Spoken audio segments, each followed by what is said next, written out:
Wow. There we are. Wow. Wowzers. Can you see?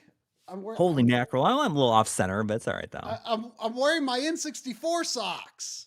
Can you see? I should have put mine on.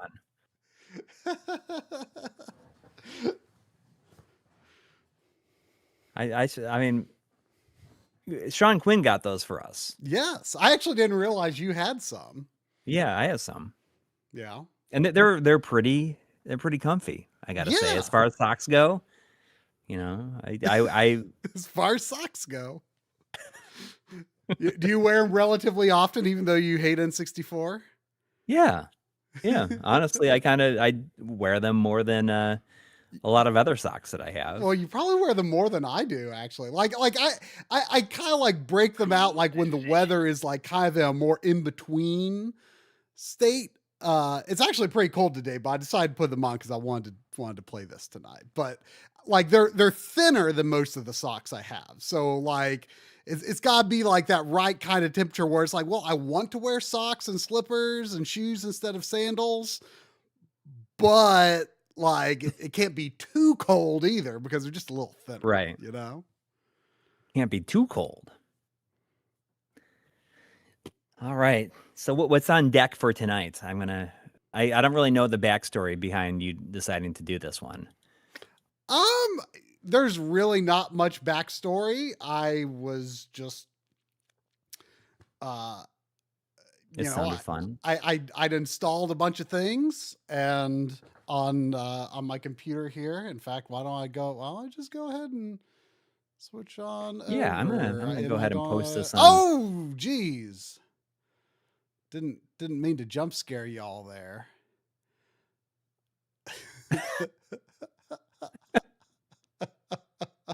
It's Scaria. Who? Oh, Scary. Sorry, all right, but it's like 4 eyes, huh? All on the front of her face. Yeah, and like where her face should be looks like a mustache and beard. Yeah, imagine it does kind of look like a mustache and beard, but with 4 eyes. I already forgot I put that there, so it kind of surprised me too. I thought you were like showing something you shouldn't have been showing. No. So what happened when you made it seem a lot worse than it actually ended up being. When I was testing things out, so I installed like a HD textures mod and a 3DS like overhaul that like takes multiple assets and textures from the 3DS version. And there's like a mod priority, and like if one mod like overrides something another mod is doing, then like, you know, the one in priority will take priority. But there still seemed to be some kind of conflict. It looked fine, except like all of the Coury girls looked like that. Just the girls. Everything else was fine, but just the girls. Well, everything else in the Coury forest was fine, but just the girls had 4 eyes and a beard. Yeah, it's just funny that it's like there's a piece in the code, like for some reason specifying their gender. You know what I mean? What? Like it's weird that it only. Well, it probably had to do with like the face model or something. The way the textures were mapped to it, just something in there just glitched. But anyway, so yeah, I've been messing around with some of these, but so there's this Zelda 64 recompiled. There's like been a few different like approaches to several things, and so like you remember this Mystical Ninja starring Goemon that I did a while back. If I'm understanding correctly, that is using what is like the recompile method, which I don't fully understand what the difference is. Like I think the recompiled versions are like there's kind of some shortcuts taken. You might not be able to get as deep into tweaking or adding features and being moddable and stuff. I could be wrong on that, but there's some shortcuts taken. That doesn't necessarily mean it's bad. It just means, more games could potentially have this done. And I thought that Goemon one was excellent. Yeah. So this Zelda 64 recompiled, that is using the same thing, as well as this first Star Fox one I have here. And they have like kind of a similar load launcher and settings and everything. In fact, the Goemon one I actually noticed has like sword, shield, fairy, item 1, item 2, like on the button mapping interface. So like they didn't fully edit things, but still like plays great. But then like these are done by a group. This is all stuff I've been learning in the past week. Like these 2 Zelda ones are done by a group called the Harbor Masters. And serious. Yeah, they all have like, each project has like an interesting name that doesn't actually have the title of the game in it. I don't know if they're trying to be sneaky there or anything, but like, so like the Ocarina of Time project is called Ship of Harkinian, which sounds extremely, epic and cool, but Harkinian is like the king from CDI Zelda. Oh. And then the Majora's Mask one is called Two Ship to Harkinian. And the Mario Kart 64 one, that seems to still be in beta. I tried it a little bit. There was some weirdness. I don't think it's quite there yet, but it's pretty darn close. And I haven't done really anything with the Star Fox 64 one other than briefly launching it, but that one's called Starship. And the Mario Kart one's called Spaghetti Kart. Spaghetti Kart. That's pretty good. So like I just learned about this yesterday, and in fact, it may have even released yesterday. They've done a Mario 64 one now, which is great to hear because the older versions of the Mario 64 port are a big pain in the butt to get installed compared to the newer recomps. And that one's called Ghost Ship, but unfortunately the Linux version isn't quite ready yet. So I don't have that one installed. I did install though this one, the Super Mario 64 Co-op Deluxe, which is much easier to install compared to the earlier versions. And actually it's got a lot of like co-op. You can play split screen or something? It's like online. Like I think you can have like a bunch of people like playing in the same instance. Like I'd really like to try it. It seems awesome. But what's cool about it is it's really just got a good framework for mods and other things in addition to the co-op stuff. But if you like it, when you launch it, it's like this kind of launcher where you're like setting it up like a multiplayer thing. There's even like I downloaded a first person mod where you're running around first person and you have Doom weapons. That's funny. It's kind of cool. But you could just like start up and just play it by yourself. Like if you're not like, sharing your IP or whatever, like you can just, it just plays like the normal game. So it's actually pretty good, but I'm really curious because these Harbor Masters ones, like Ocarina of Time here, they seem to be a little more. I like the recomps because they kind of have like a little more like Goemon here, for instance.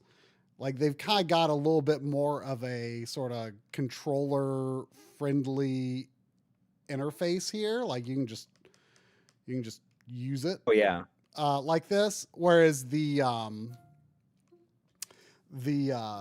Harbor Masters ones are definitely much more of a PC style interface for setting up settings and stuff, but they're very robust. Like they even have a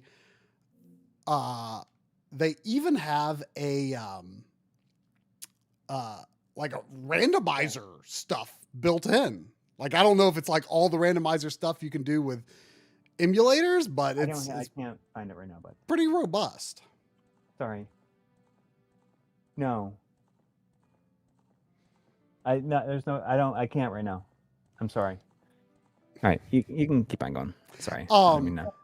So this is kind of crazy. So like I can hit this button to toggle between the mod and not that I made it. Oh right, so you're playing 120 FPS, but we're seeing 60. You're seeing 60, and obviously less than 1080p. Oh, that's cool. But yeah, I can toggle between like that, which I really like this texture pack actually. Like it seems like I like it a lot more than the 3DS textures, to be honest. Like it feels much more in the spirit of the original. So like you can see like, how the backgrounds are pretty nicely upscaled, I would say overall, like for the pre-rendered stuff. I mean, that's right there. What you're looking at right there is what everyone, like a good chunk of people were thinking the analog 3D was going to look like. Yeah. Yeah. What? Right there. I mean, that's what they thought. And there was people out there that thought that that's what it was going to be. But as you can see, Saria is not scary anymore. But when at first I was like trying to figure out how to make the text not look crappy, but I think it's just because it's these text boxes are probably just a texture. I'm guessing it's probably, I don't think it's actually a 2D element. Like the title screen, like The Legend of Zelda was sharp and pixelated, but The Legend of Ocarina of Time was blurry. So like it's just how the assets are done. But luckily it's called Ocarina of Time Reloaded. And it's so intense. It's it doesn't quite fit what but it's got the vibe of the game. It's got these new textures, and it includes, as you can see, like much nicer like HUD and text stuff. So, and like these textures, like obviously they look a little weird because they're like mirrored, but I think that's just a limitation of how the game was, because you see how the texture is already on that surface is mirrored as well. So like I don't think they could have blurry and low res you can't really tell. Right. I don't think they could really fix that, but maybe they could, but I don't know how they would. But like I think this is pretty impressive. And like I do like this texture pack a lot more. Like at first I thought I might not really like it, but it's pretty good, I think. I think it's pretty good. Is there like ray tracing and stuff in here? Like no. I tried really hard to get the Mario 64 ray tracing version to work under Proton, but it just didn't work. I already went ahead and got the sword and shield, so I can go straight to the Deku tree. Nice. But what's kind of crazy about this running at like higher frame rate, it almost looks like he's gliding across the ground. Huh? It looks like he's almost gliding across the ground. It's so smooth. Yeah, I mean, it's like he's like skating almost. I mean, I don't think it looks weird like that, but it's like you're so used to seeing the game at 20 frames per second. It's exactly the way that they say that the way they do it is matrix interpolation, whatever that means. And like, apparently the underlying game logic is all running at 20 frames per second. So that way, like, no matter what you set the frame rate to, like, it's not going to break anything. Right. Yeah. So no, it's not interpolation like, frame generation. Right. Like it's how the motion is, the animation keyframes and camera keyframes are interpolated. And there's some things that aren't, like in the opening, you could see like how Epona Epona was animating was a little bit framey. The legs look a little weird, like they're almost like juddery. Yeah, but then like the character animations otherwise, I Yeah. played like the first day, the first cycle of Majora's Mask. Oh, and this is a thing, like I think I actually didn't I saw a little bit of this in the main area. So I did see something about this in the menu, and I think this is something that could happen to a lesser extent in the original game. If I bring up the menu, whoops. Where is it?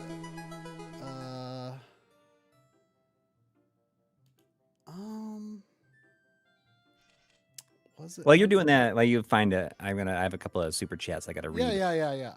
Enchilada had a $5 donation. Thank you. Saying the awesome Ocarina of Time with a glow up. Have fun once again in Hyrule.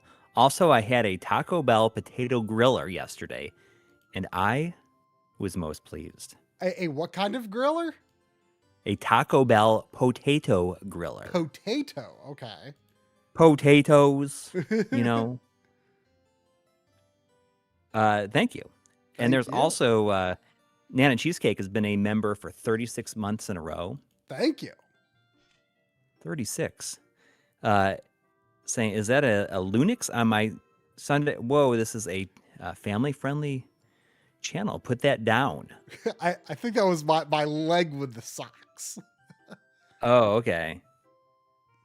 And Scott Snyder has been a member for 65 months. Whoa. Saying, hey guys, I'm tearing apart my game room because we're having Windows replaced tomorrow. Thankfully, I don't have to move my arcade machines very far. That dude has gotten so many arcade machines in the last 6 months. They've like taken over his whole house. And there's also $4.99 from Jersey117. Thank you. Saying, I'm already lost on this whole process. Well, thankfully, tries working on a whole video. It was actually relatively easy, I thought, but I'm trying to find where was that setting. It just has to do with that texture, like having. Well, like, the it has to do with like it said something. There was some saying somewhere. It said the higher. It was like clipping through the. Yeah, it said like the higher the resolution, like paths could. I mean, is this very heavy on the system? No, I mean, in fact, if I hold home and hit the A button, I can bring up like the side panel, like on a Steam machine here, and I can turn on the frame rate, the like input display. It's using like 2% of CPU. That's awesome. And like 22% of GPU, and I'm like rendering above 4K. Yeah. Yeah. And it's 120 frames per second. Gosh, this is driving me crazy though. Where was it? There were a few sayings that were in Majora's Mask that weren't in this. So I think I saw it in here. What was the setting? Can you all read this technically running natively on the system? It's technically running native on the system, right? Correct. As if it had been made for this in the first place. Oh, fix vanishing paths right here. Okay. Consistent. Certain paths vanish the same. Okay. Paths vanish more the higher the resolution. Z-Fine is based on resolution. Consistent. Certain paths vanish the same way in all resolutions. No vanish. Paths do not vanish. Link seems to sink into some paths. This might affect other decal effects. So if I say consistent vanish. Oh. Well, that looks a ton better. There you go. I'm curious about the other setting though. If I say no vanish, it said Link might look like he sinks into some textures, which I actually remember being in a sort of an issue in the original game sometimes. Like you could kind of tell that certain paths were ahead or like above or lower than they actually looked like.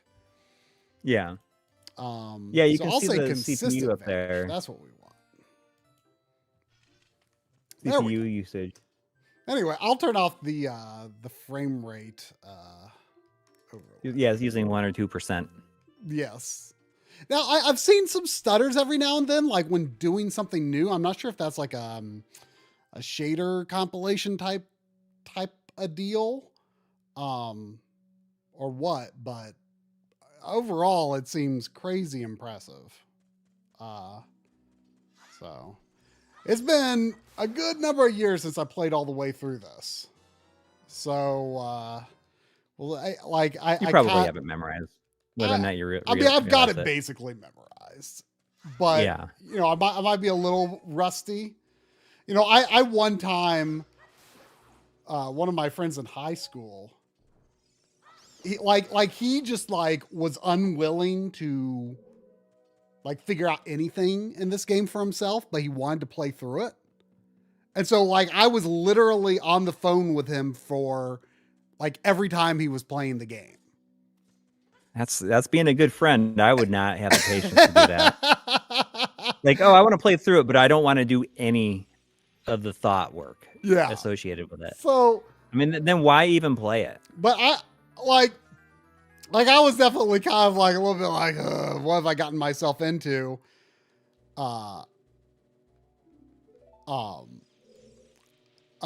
After a point, but at first I thought oh, I can just tell him what to do off the top of my head. Mhm. And unfortunately, after the first 2 dungeons, I couldn't just tell I could just tell him what to do without playing the game. Yeah. But then eventually it got to the point where it's okay, I need to be playing along. Cool decision. And there's a lot of quality of life tweaks. I didn't really enable too many of them. You know, things where, you know, you can probably skip some of the tutorials and stuff if you want. One of the few that I did was just to make it so that the owl always defaults to do not repeat what you just said. Shadow Mask has been a member for 51 months, and he says, "A friend in needs, a friend indeed. A friend with a Linux PC is better." I'm trying to think of what the band is that have the song with that in it. Starts with an S, I feel like. Oh, it's it's on the tip of my brain.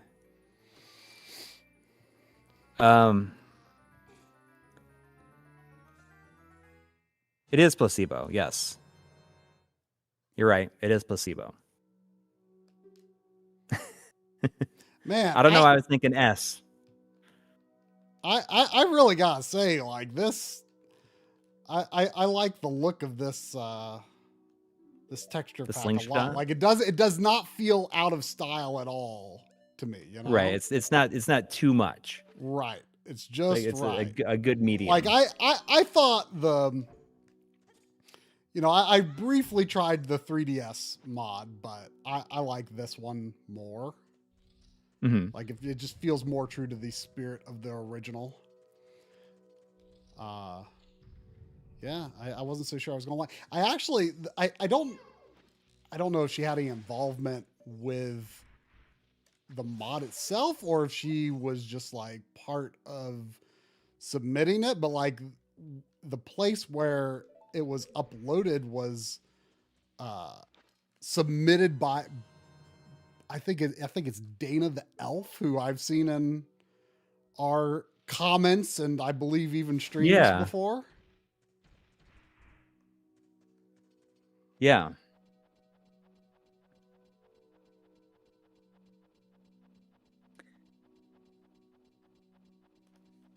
You know, I've been playing this week. It's weird this even started happening. Couldn't find anything to really get into, and then I started playing Devil May Cry 5. Oh yeah. And it's actually awesome. Well, I mean, the bit I played of the demo, I kind of liked it a little bit more than the other Devil May Cry games I'd played. It has. So the reason I even got into it is that So my son and I were watching the anime Death Note on Netflix, and when we were done for the night, it was like it recommended, "Oh, check out the Devil May Cry anime." So I'm like, "Oh, I'll just like watch this for a second, see what it's like." Cool. And I assume I don't know if it's like going to connect it all to the games but it's just like Dante's really young and he just like screws up a bunch. He's like kind of an idiot. And the Dana Adams in the chat is saying, "I am Dana the Elf." Oh, In the chat, I assume that's going to be the case. I was pretty sure I had seen you around here before. So what involvement did you had with this texture mod? I'll finish my story while we wait for a response here. I don't know, whatever one is on Netflix. It just like has like a young Dante, and I'm like, this is like really weird because like the whole thing with Dante is like he's just like real cool. Like he doesn't like really mess up. Mm-hmm. You know, he's not clumsy or doesn't mess up. Sure. So I was like, you want to see what like Dante's really like? I was like, I've never even booted up Devil May Cry 5, so let's check it out. And it's really, really cool. Yeah. I was not expecting to like I've never even demo? finished the fourth one. I played through like half the fourth one. I've never even finished it. But it has like this completely bonkers and like really fun opening credits sequence. Yeah. It's very reminiscent of the first Deadpool movie opening credits. Yeah. Oh, okay. It's I was watching it. I was like, this is awesome. And then I came back the next day, and then I've come back one more day after that. Right. I mean, he's 18 and young, I guess. Like in the anime, it doesn't really, I don't know, it doesn't interest me that much. Oh, I see. So Dana says, I didn't actually make the mod. I'm a modder in my own right and help manage, moderate, and teach people how to make mods for the ship. we were talking about how over the top the name Harbor Masters sounds. Whoopsie. I was a little off of my own. Right. I mean, that's how I felt. Like I said, in my opinion, I was like, oh, we've already seen young Dante in Devil May Cry 3, and he's still like extremely good at everything. He doesn't mess up. Mm-hmm.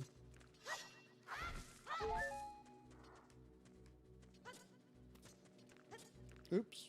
What am I doing? What am I But yeah, doing? that's kind of exactly how I felt. I said, if I wanted to see a young Dante, I'd just play the third game.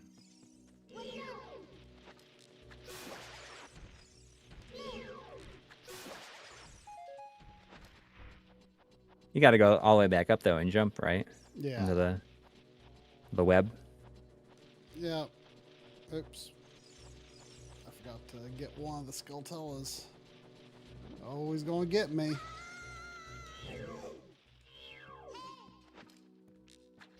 I'm rusty. That happens. Steve Likes Foo says, I don't think I've ever made that jump on the first try in 27 years. I didn't think you could miss it. Well, I was like, holding back on the stick a bit because I thought I might need to like not do a full body jump. It's been a while. It's been a minute. See, I did have to kind of pull back a little bit because it looked like I was going to overshoot it.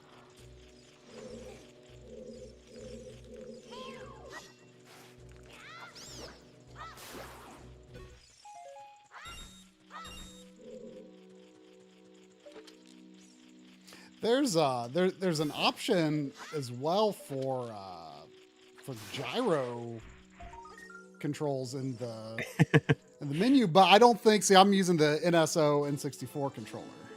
Right. I don't think that one has No, I think it's only the The GameCube one. GameCube controller, yeah.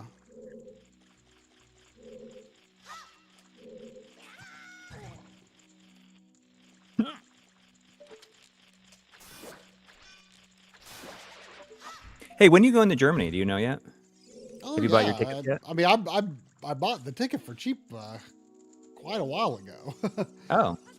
Oh, It's going to be like the last week. It's the week Resident Evil 9 comes out.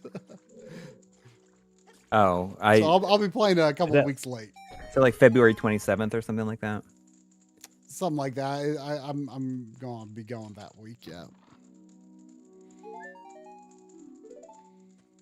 So hopefully I can finish the video about this computer build before then. Yeah. Well, the way you were making it sound didn't seem like it would be that difficult. I'm hoping So you so don't have to because speak I've too already soon, got I so guess. much material. Right. So gotta finish the script and see where it gets me.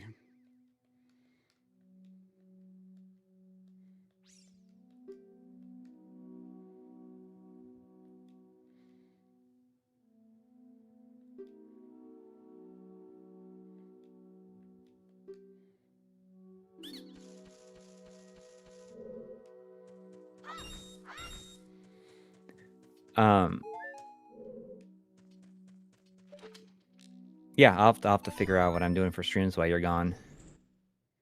Because you're going for 2 weeks, right? Correct. So, but there should only really be 2 streams that I'll miss. Yeah.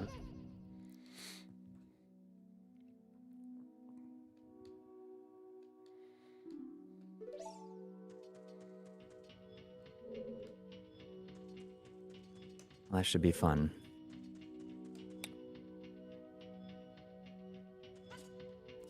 Did you finish the Age of Imprisonment yet? I've seen you playing it. Yeah, I've not finished it yet. Just I've just been spending. This is why I hate PC gaming. I've been spending so much time like messing with this computer and like trying out a bunch of stuff and seeing what works and what works well and what doesn't work so well and not actually playing a whole lot of anything. You know how it is, right?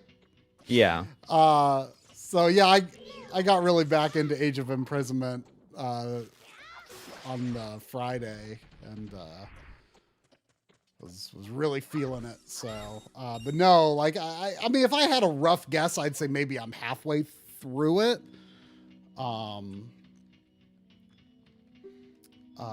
There's like kind of 2 separate. There's kind of 2 separate like parties.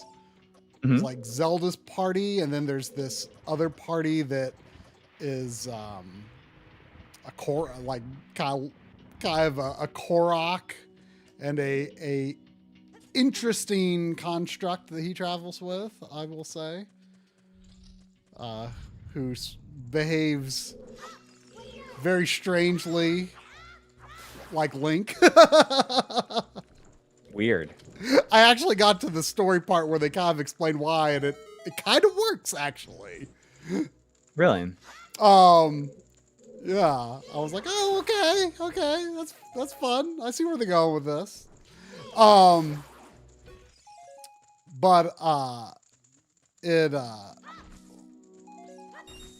Korok's pretty fun. He's pretty cool. I have a thought. Is it better than the first one, you think, or than the it's hard. I last mean, one, I guess? obviously it plays better. Yeah. I mean, you know, I thought the first game was really fun in spite of its frame rate issues. You know, this game is pretty smooth for the most part. Not perfect, but pretty darn good. I don't think I like any character in it as much as I liked Impa. Impa was really fun to play as in the first game. I don't know if I like any character as much as Impa, but I like it. It's good.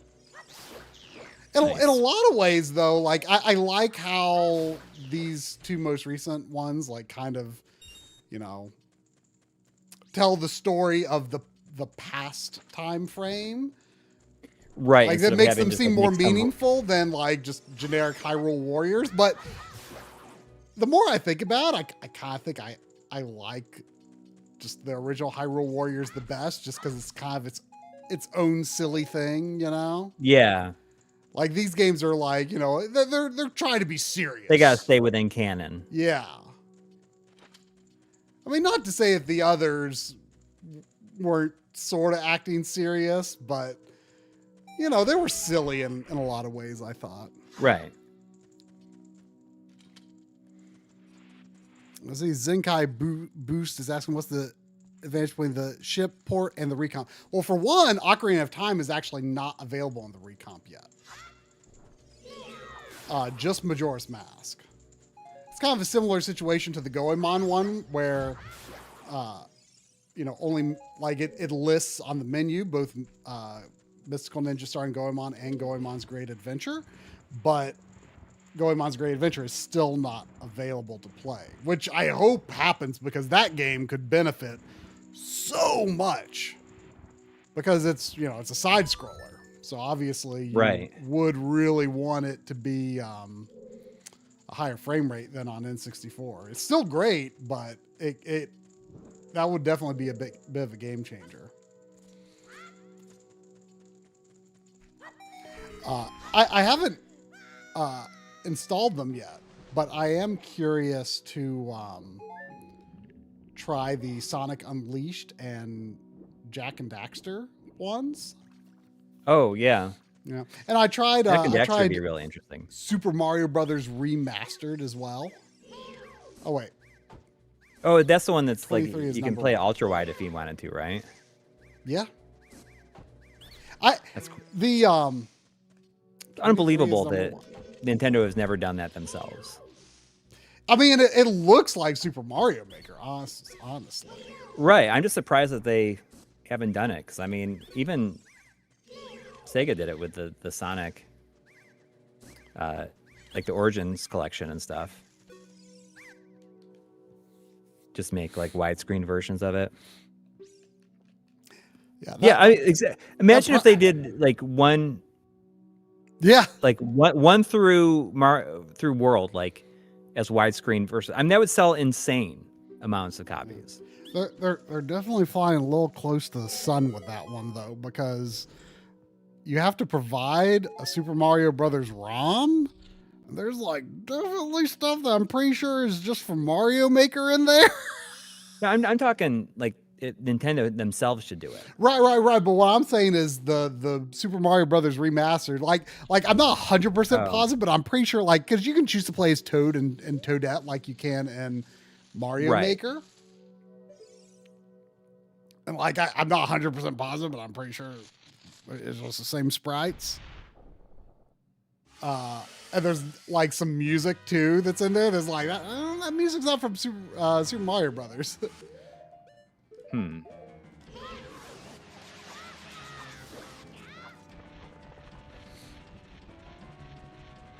There it is. Whereas like these Ship of Arcadian people are like definitely, you know, by like calling the project like something else, like they're covering their butts pretty good, I would say. Yeah. I mean, especially when Nintendo's like known for going after stuff. Yeah.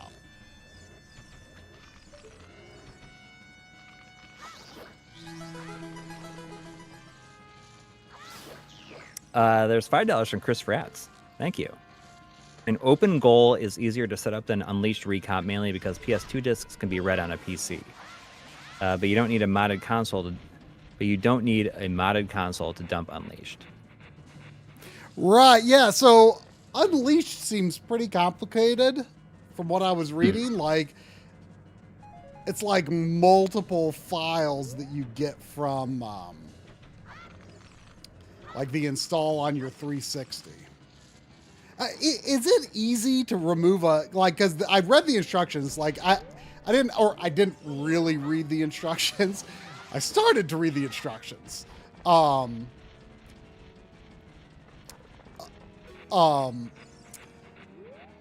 it said it instructed you to remove the hard drive. Like, is it? There we go.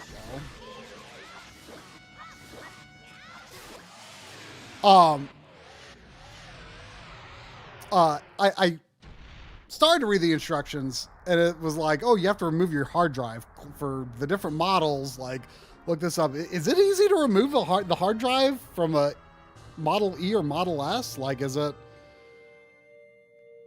On mine, it's just you open up the side and you can pull it. On a 360, you mean? Right. Because I don't have like I don't have a original. Yeah, it's model. it's easy. It's easy on this one at least, but on mine. Okay. Is it just? I have the slim. Is that the E or S. is okay the S? Yeah. I mean, I have an S and an E. Yeah. What does the E stand for? Extra slim. I don't know. Eco. I don't know. Economy, probably. Because, I mean, it was like, it was like the version released after the next gen was already out, right? Yeah. Okay, so the E is also easy to remove. Okay, I've never really done it, so I was just like, oh man, that sounds like a pain. Because like I'm thinking of like the original Xbox or Series or Xbox One or Series, whereas they're not really designed to be accessed. I wasn't sure if 360, other than the original model, made it easy or not.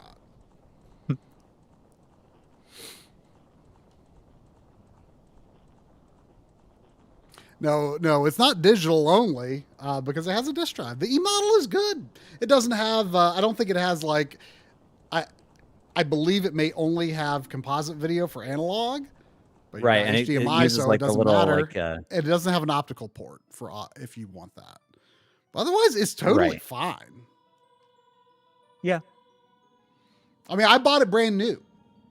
Like it was my first Xbox 360. Is it? Do you have another one now? Or do you? Yeah. I got a couple years ago. I got a nice S model from the Grid. Oh, cool. But yeah, the E model, since it's the one I bought myself, I'm the original owner of it. It is, it's the one that I keep here in the living room. But I do have another one in the retro room. Look at that.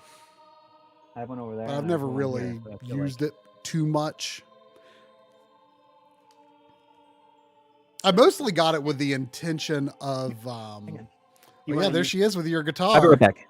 It's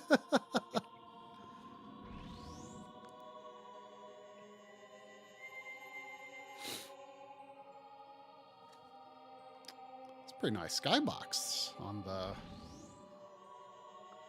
HD texture pack.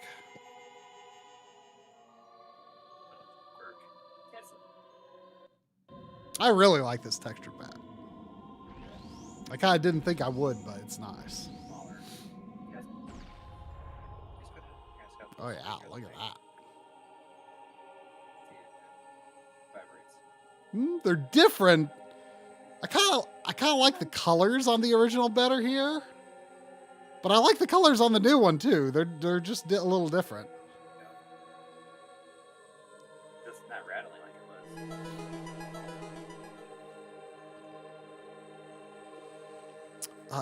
Bowie with a 2 Canadian. Thank you.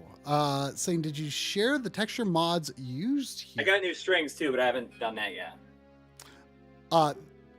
This I'm gonna probably figure out how I restring it.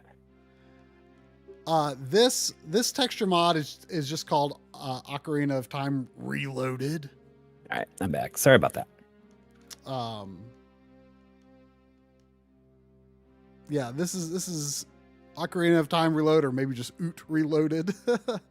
The other one is called like 3DS Overhaul or something like that. But I only tried it briefly because I just like the closer similarity to the original with this mod compared I'm on to my the, thing here. I'm on the here. other? That's still the. I don't know. I'll restring it. I'll figure out how to restring it tomorrow. 3DS Experience, is that what it's called? By Jippy? Did Jippy? Yeah. But yeah, it's I deleted it from my mods folder because it it caused the scary Saria, the scaria. Scaria. Yeah, I'm gonna put new strings on that guitar tomorrow. I'm gonna figure out how to do that.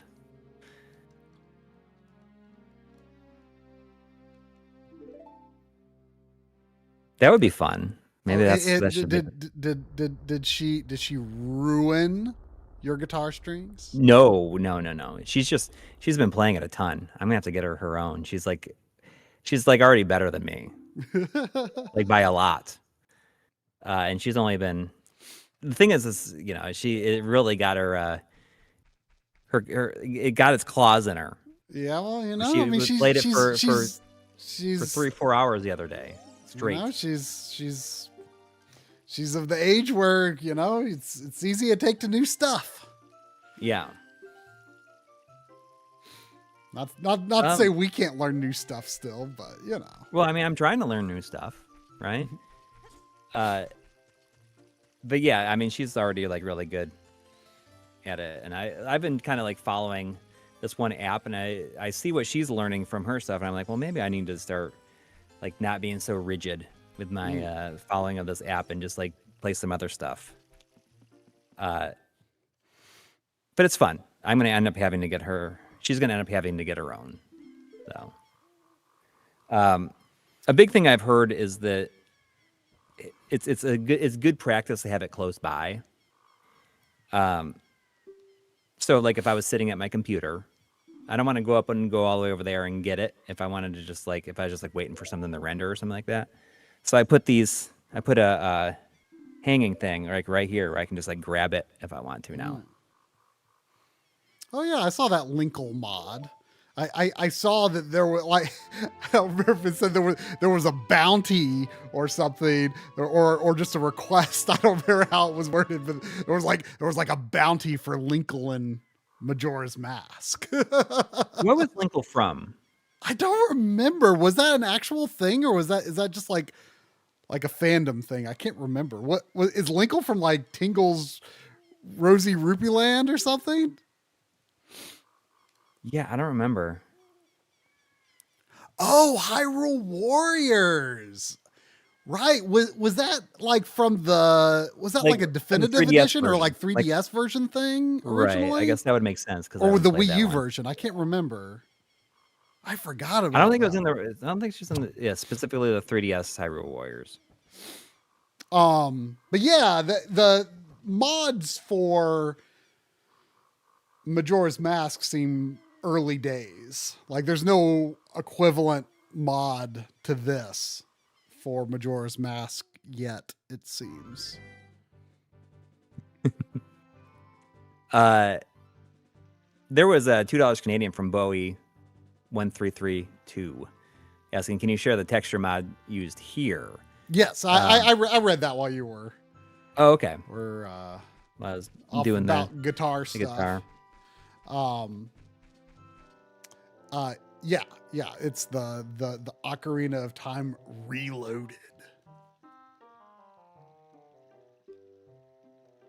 KCW, you're gonna be wasting I kind of like Gabora's waiting a long bushier time. eyebrows in the original here.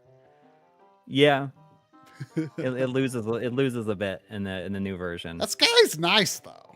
The sky is nice. I think they should fix the eyebrows. Or not quite as big. But I saw that KCW is saying, waiting for my debut guitar album. No, it's not going to happen. My friend's going to be better than me for the rest of my life. Like I'm going to be, I'm going to be bad forever, I think. But if I just keep on doing it, right? If I just keep on playing, it should be fun. But I'm glad that she's taken a liking to it. Because she's, like you said, she's in a place where she can like really dive in and learn it, and she'll retain this information. And it's also good because I mean, like I told her that knowing how to do stuff like that is just like really good, because you never know when you might, even like as an adult, be able to like bust that out and surprise a bunch of people. You know what I mean? Yeah. It's good to have like those kind of like should surprises about oneself I should have booked it in the back pocket. See, there was a stutter as soon as it was about to turn nighttime, and I wonder if that's like a shader comp thing. Because I don't see stutters often, but it's like it's always when there's something new. So there's a thing for Steam Deck called Fossilize, which is supposed to like deliver shaders to you essentially based on like other people's gameplay. And like for Steam Deck, obviously that's not a problem because it's just one platform.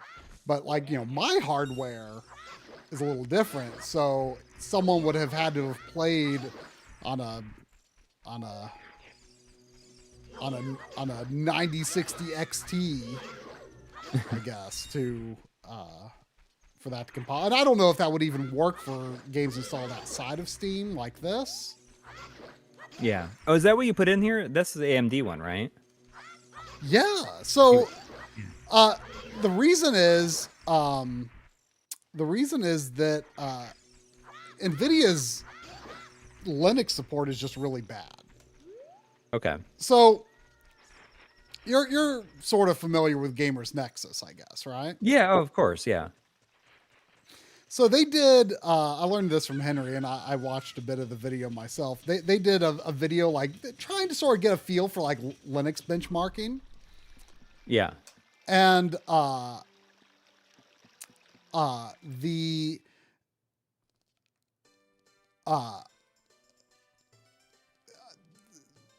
where was I going with this? Gamers Nexus did a video. Oh yeah. So like the 70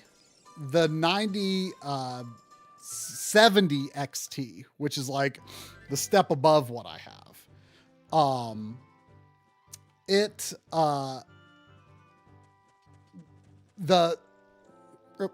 Let me back up. The 5090, the NVIDIA 5090 performed only a little bit better than the 9070, which, you know, 60 is roughly comparable to the NVIDIA 1670, you know, so forth. So imagine you're only getting a little better than a 5070 out of a 5090. Okay. Like that's like the equivalent sort of situation there, right? Right. So, so basically you don't get as much bang for your buck on Linux with, I mean, it's not that it won't work, but also something I'm a little unclear on regarding Bazite. I don't think you can actually get the,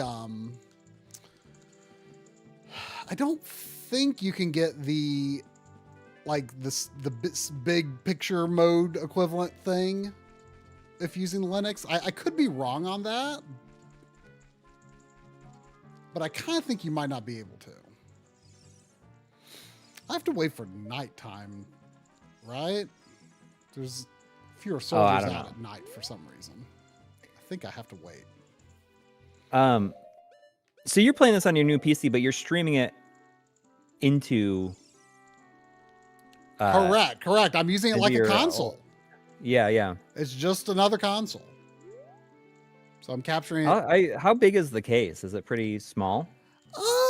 It's not as small as I would have liked, but the reason for that is, it's small. It's small. It's like, it's a micro ATX case.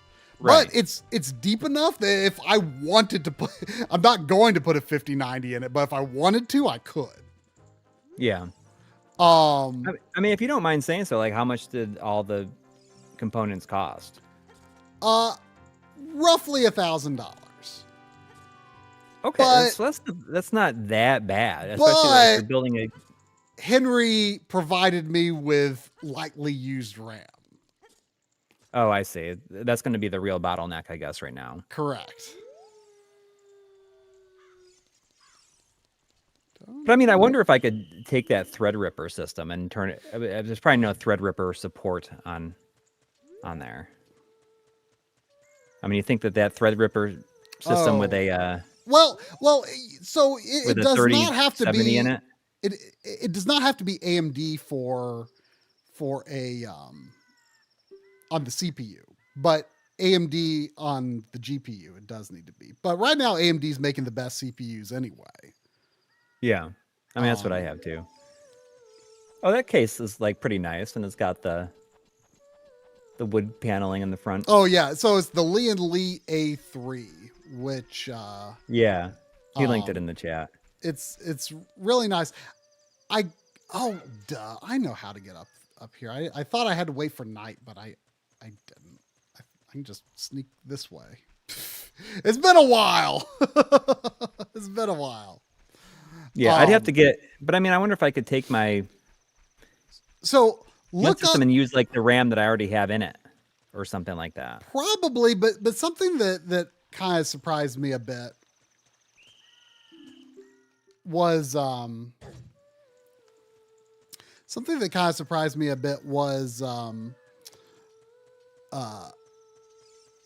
I guess like DDR4 motherboards and DDR5 motherboards aren't like the RAM slots aren't cross compatible.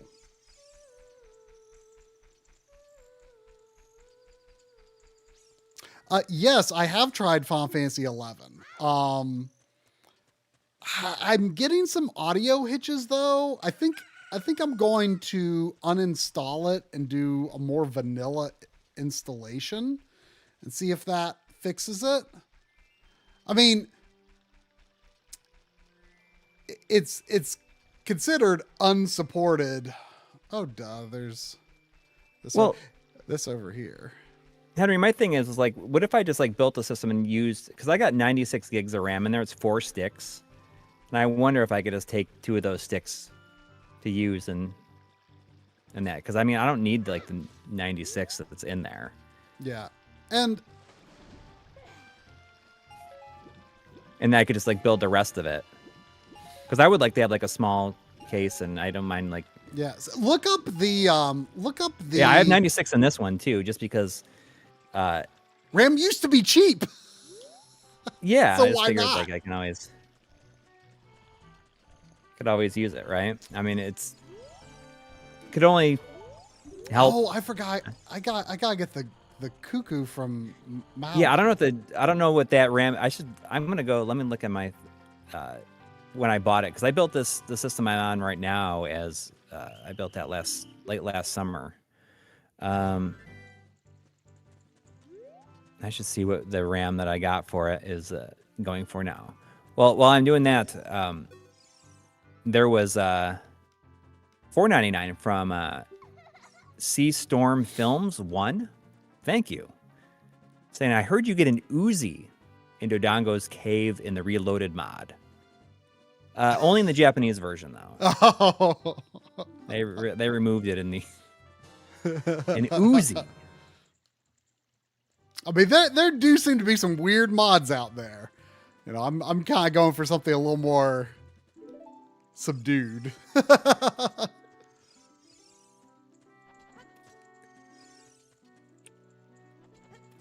Why am I having a hard time climbing this? So I bought the 96 gigs that's in the system. Oh my god. That's in the system now that I'm using. Yeah. 96 gigabytes a year ago was. Why isn't that showing? Voice. $339.99. When I click on that, though, it's selling for $1,059.99 now. Yeah, well, so the RAM... I do have 96 in the Threadripper system also. Yeah, so the RAM that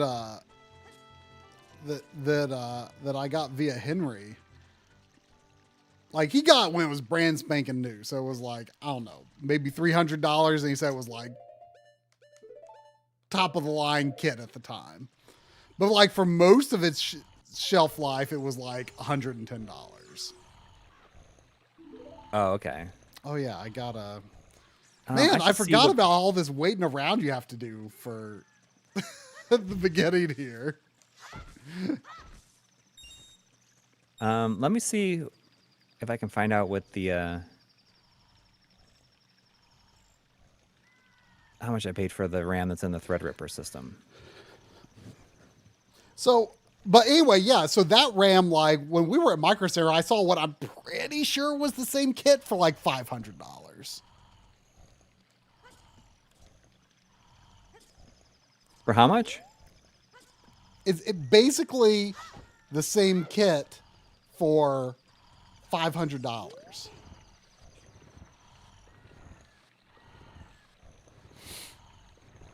Jeez. So I bought Indiana Jones because I wanted to test it out, and you know, the physical is a game key disc, right? So it's like, why not, right? Right. So remember how you said you were having problems with it on your computer? Like the frame rate was going really bad after a point? Yes. And you've got the 5070, is that right? Yeah, I mean, when I was at CES, I talked to Alex and Oliver, and he's like, "Oh, it's just video RAM. It's because you have You just got to lower my texture."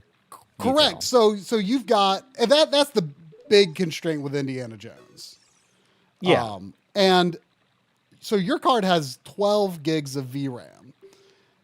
Even though, you know, I've got a 60 class card and you've got a 70 class card, the 9060 comes in both 8 gig and 16 gig versions. So I got the 16 gig version. So even though you've got a more powerful card, I have more RAM.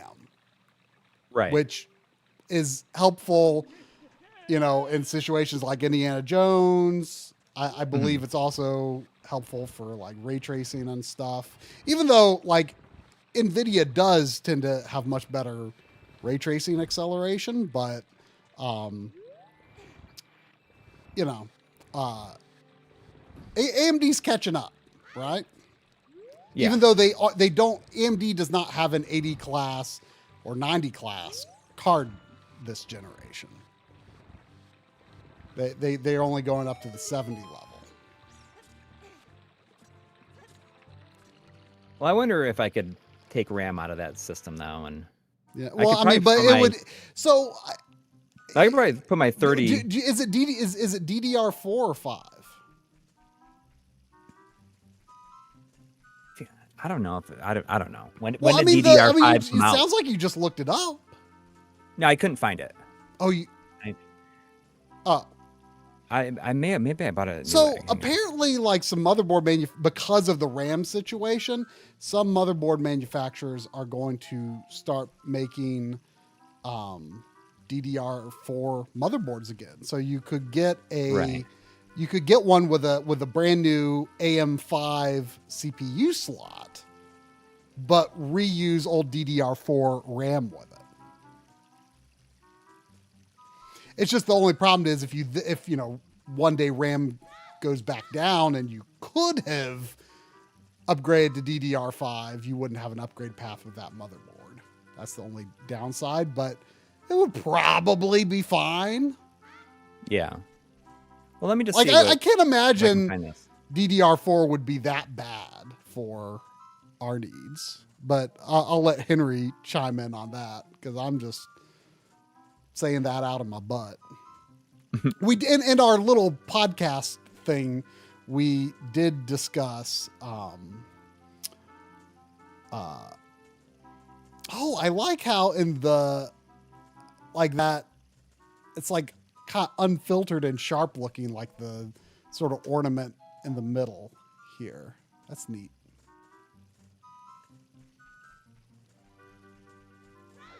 It's not on there either. Maybe if I just do a search for DDR.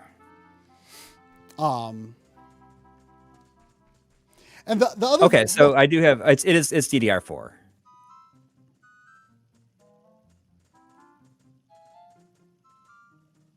I have 4x 16 gigs, I guess. So only 64, I guess. But no, I think I can have more than that. I think I have 8 sticks. So I do have 96. I have 4 8 gig sticks and 4 16 gig sticks in there.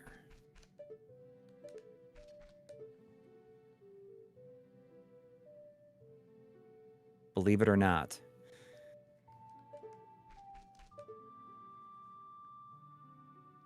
All right, so I'd be in. Oh, look at that. That's fun. Is that there? Is that like, what's it look like in the original?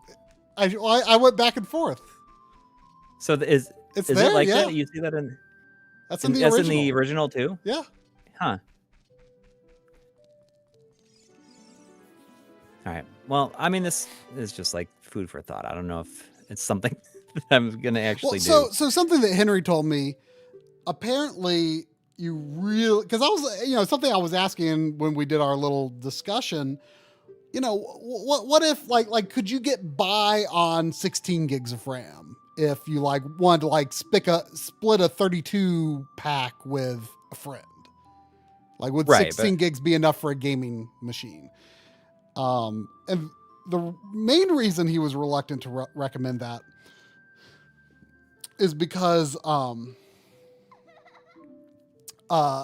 you really want that dual channel RAM. You want 2 sticks of RAM because if you only have 1 stick of RAM, you're leaving a lot of CPU performance on the table. Right. So you don't want to have just 1 stick of RAM. You really want at least 2.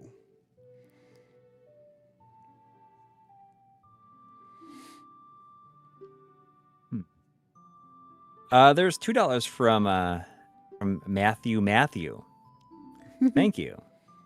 So are you guys more excited for Resident Evil 9 or the new Onimusha? Definitely Resident Evil 9 because I still have yet to play through an Onimusha game. Onimusha 1 is on my pledge list. Oh, that's right. That's right. That should be fun. Oh. You could probably play through all 3 of them. And then, I mean, I guess Dawn of If I Souls wanted to, yeah. Maybe you will want to. I'm not particularly excited for either one. I mean, you're never excited for anything. So, you take more of a view of like, I'll get it, and if I like it, I like it. If I yeah, and I think that might be like real like boring for a lot of people. Maybe it seems like I am like bored with video games in general, but it's not really the case. I just feel like I very rarely just get excited about it before it comes out, and then it's like, all right, when I get it, then I'll play it. I mean, it's not like it sounds depressing on the surface, but it's really not a bad attitude to have. That way, like your expectations are neutral, and overinflated expectations is honestly probably the reason I like a game less than I should. Because like whether this is fair or not, I feel like I feel like having like low expectations for a game and then it exceeding those expectations makes me feel more positively about that game versus a game that I had sky high expectations for and it didn't quite meet those expectations. It may technically be a better made game than the other one, but I feel more strongly about the other, if that makes sense. Right. Yeah. Yeah. I mean, that's how I feel. You know, Because I'd rather I'll just get it when I get to it, right? And there's a whole lot of video games in the world to play, right? Look how, like, from the view inside this window, you can't even tell those are like stones with the original textures, like individual stones. Oh yeah, it's ruining the original game for you here. Oh, who says that? Oh, No, you're saying that for me. When I was saying that. Yeah. Well, it's different when you're playing it at 240p. Like this, Yeah. this resolution needs these higher quality assets, really, right? Like that. Yeah. That's what I'm always saying is, like, if you can't, if you don't have the HUD redrawn, if you don't have higher resolution textures, then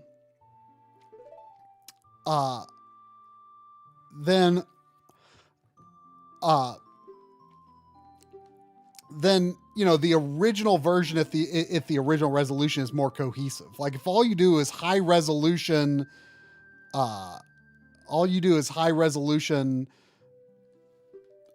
rendering, and don't change the HUD, don't change the textures, then I think the whole thing still looks better at 240p because it just comes together better. Yeah. Oh, this might be a question for Dana or anyone who else would know. And I'm sure you all can't really read this, but over in the graphics settings, there's a texture filter, and 3-point filtering is kind of N64's kind of unusual trick, I guess. And it's kind of how it can have like perfectly sharp angles on like slopes, and that's why usually when it's emulated and you don't get that 3-point filtering, like you get some actually kind of worse looking textures than on original hardware. But so I do want that 3-point on for the original textures, but do I want, like is 3-point filtering negatively affecting the other textures? Because I kind of feel like it's not. I think they look good, but like would the more modern textures look better without the 3-point filtering? So this okay. Dana was responding to other comments. Yeah. There's $5 from EB Chill too, though. And I think with all of our massive backlogs, our enthusiasm is naturally tempered. And yeah, I mean, I can't think of the last time that I was just like so excited to get a new game. Because I know that even if it gets delayed again or whatever, I have plenty of other stuff to play. I'll never complain about a delay, but I do get excited when it's like finally the day of a big game. But like it's gotta be a pretty big game, But yeah, but yeah, I'm always all here for delays because it's like I could use that time. Yeah.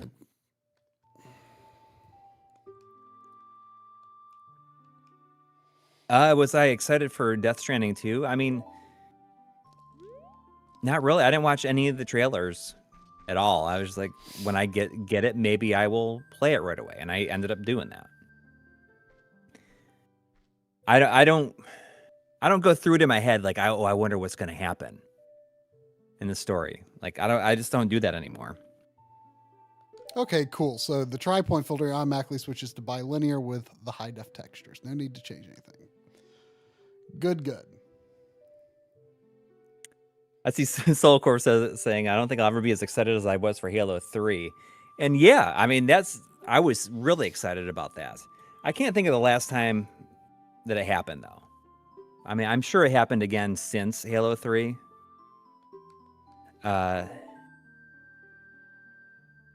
Where I was just waiting for that day to get here and to play a game. Where I clear my schedule for it. I mean, that's like almost impossible as it is anyways these days. I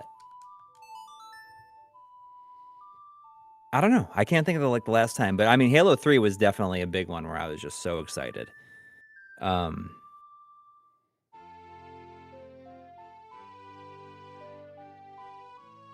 mean, it was probably because I guess, yeah, I mean, it's probably most prevalent from like 16 and 32-bit is when I was like the most excited for games. Well, but see, I was only just getting into following like what was up and coming, like at the tail end of 16-bit. So like this generation, like especially in 64, but also, you know, GameCube, PS2, you know, I was pretty excited. I mean, obviously, like the day this game came out was just such a huge deal. Like, me and one of my friends, we were kind of competitive and like, you know, oh, who's going to get the game first? And I remember Best Buy was selling Ocarina of Time like the evening before we thought they would. And so like we both like talked our dads into, you know, driving us to Best Buy, and I saw my friend's dad let him off at like at the entrance, and he's just dashing in. I'm like, no.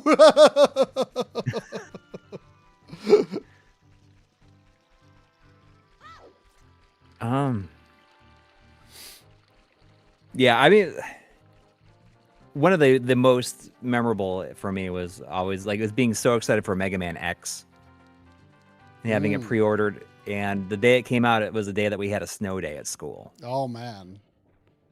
And so could you even? Luckily, it wasn't that bad. And I had a friend whose mom was going to the mall, so we went, and I was able to get it.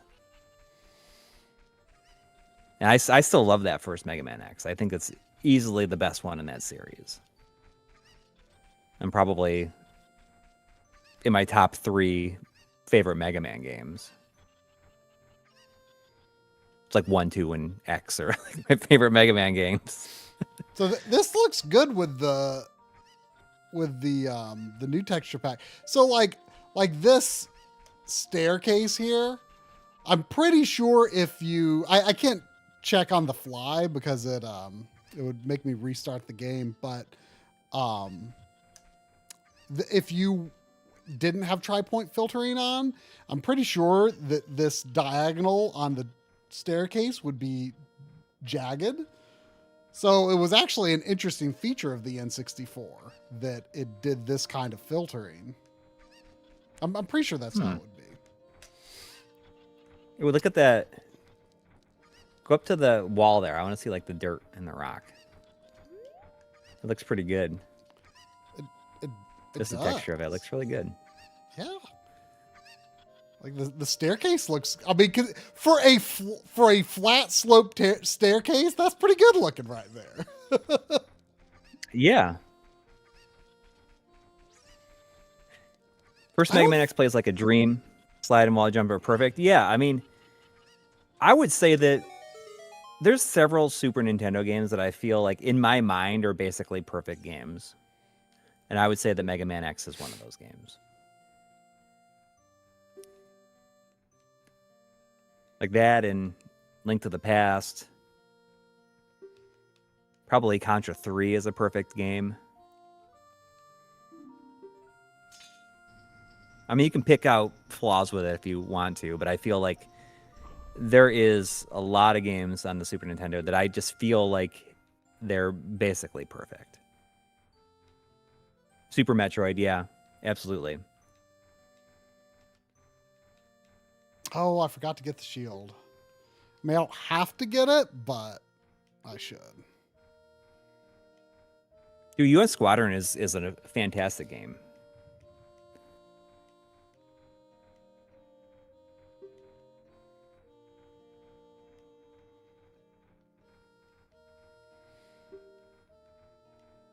I really love UN Squadron. I have that game complete in box. It's one of my... When I first rented a Super Nintendo, I got it with Mario and UN Squadron, and I played UN Squadron the whole time. I'd actually forgotten that I rented that until just now, like that I rented that system. Can anyone remind me whether is getting the mask for that guy like the beginning of the larger trading quest, or is it for something else? I can't remember what I get out of that.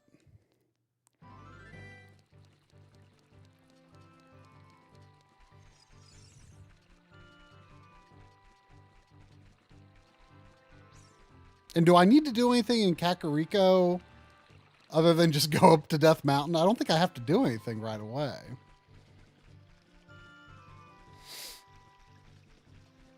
Oh, by the way, something interesting.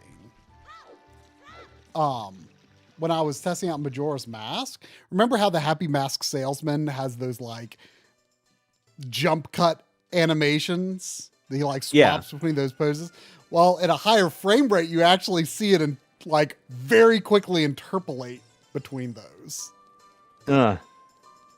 Okay, yeah, so that is the start of the that's got to be weird. Kind of ruins the effect, I'm sure. Yeah. I mean, I think that's something that's like really important to remember about stuff like this. Like, they're awesome, and the work put into it is incredible. But there can be problems, you know, like some of the certain things just don't translate to this high of resolution or this high of frame rate. What was there a super chat you missed? I think there might have been. Yes. There was $1.99 from Core Play Retro. Thank you. Thank you. Saying late to the party, same game, different camera view. No, I mean uses the same camera. It's the same camera. It's just it's the recompilation or decompilation. With so even if you were playing with this the texture with like pack. a look at that! Look at that! You can see it here analog too. Can you see that on the stream, or am I only able to see that at 120? When I'm like swapping the shields, like instead of him just where you see him turn a little bit. You see there's a little interpolated motion there. Yeah. Whereas it's just a snap on the original. Yeah, I mean it's interesting because I thought it was like a still picture before, but no, this is like it's like rendering the character there. You know what I mean? Like yeah. So it's interesting. I always thought it was maybe just like a still image.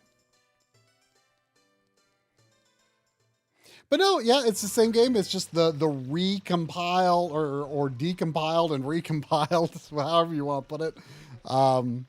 Port that you can put it on Windows, Mac, Linux, as I am on it right now. So there's always a little bit of a stutter. When it switches to night. I don't know if there's anything that can be done about that, or if it's only because I'm playing the game at a high frame. It could be just the side effect of playing at a high frame rate. Because that might be something that's just how it is. Like, similar to the Happy Mask salesman, seeing him animate between those frames, like there might be something that was expected to take however many milliseconds, 1 frame of 20 frames per second is. Yeah. Traversal, no, I don't think it's traversal stutter. Because it only happens at night. Look in the building one. Huh? Like this is definitely like making me want to look in the building, something like this. Yeah. Well, I mean, I thought you were pretty sold on the Steam machine. Yeah, but I mean, if it's going to be the same price as it was going to cost me to do this by the time it comes out. True, especially if you can reuse some RAM or maybe a CPU. I don't know if that Threadripper would be very good for this. I mean, I don't think it. Right. It was never considered a gaming CPU, even when it was new. Right. But I'm okay like doing that if I need to. Well, it's worth experimenting. I mean, you can. I mean, it certainly still worth seems like experimenting. pretty I mean, like not nearly as expensive as like building the system that I built last year. right. Well, I mean, know? the graphics card I got, I spent $320 on it, which was a good deal. Yeah. They're not always that price, but Yeah. Henry, I'd rather get something. I'd rather just probably just get something new and just do it, and we'll figure it out. But it's something that I think that I'm interested in. But I mean, it's something that I wouldn't have to have, like, Henry wouldn't have to come here. No. I Right. mean, the main reason behind it was, I mean, for one, he was just really excited to do this because he had basically sort of specced out this build for himself, right? And then he's like, I can't justify this.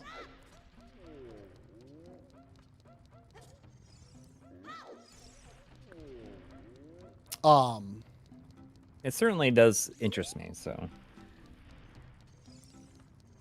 And the longer we wait to hear anything about the price of the Steam Machine, like, I get more and more nervous, yeah. I mean, I'm hoping that price could be revealed by the time. Well, everything's so volatile. Like, I don't blame them for not wanting to reveal it, right? If things weren't the way they were. Yeah, but they were saying like it was supposed to be the first. Because everything just keeps on getting worse. Yeah. Like, everything is getting worse. Right, I have to go see. Like, Sarah. day to day, everything everywhere is getting worse. Just period. Can I not pick up the bomb plants just yet? Do I need like? Why don't these work right now? I don't. I remember I have to visit Saria.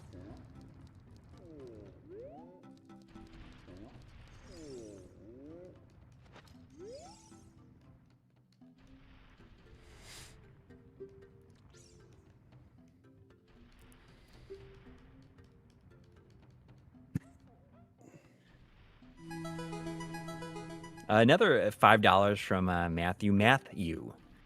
Saying, not excited? Corey would rather play Raw Danger or Britney's Dance Beat.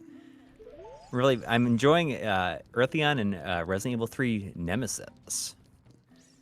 Everyone is going strong on New Year's resolutions.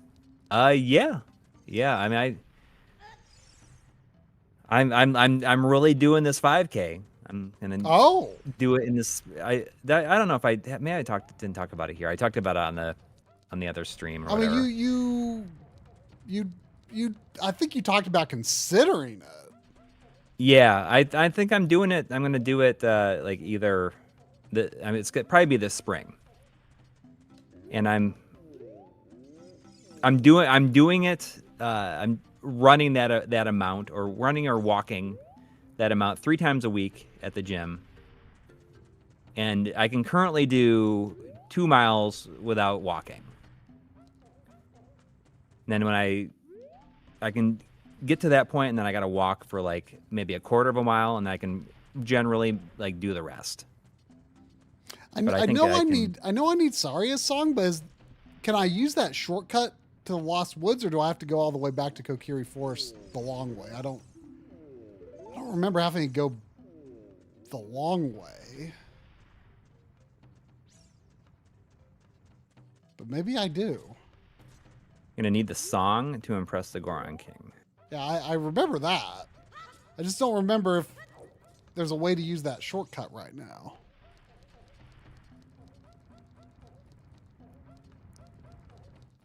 It's been a minute. Go the long way, save and quit. Oh, will that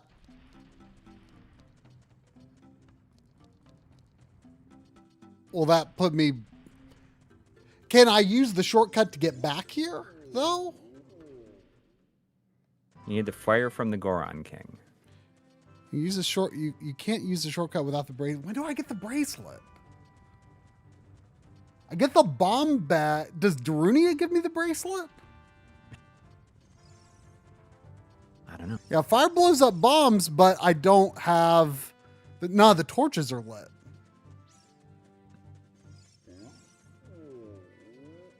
I need Saria's song to get the bracelet. Okay.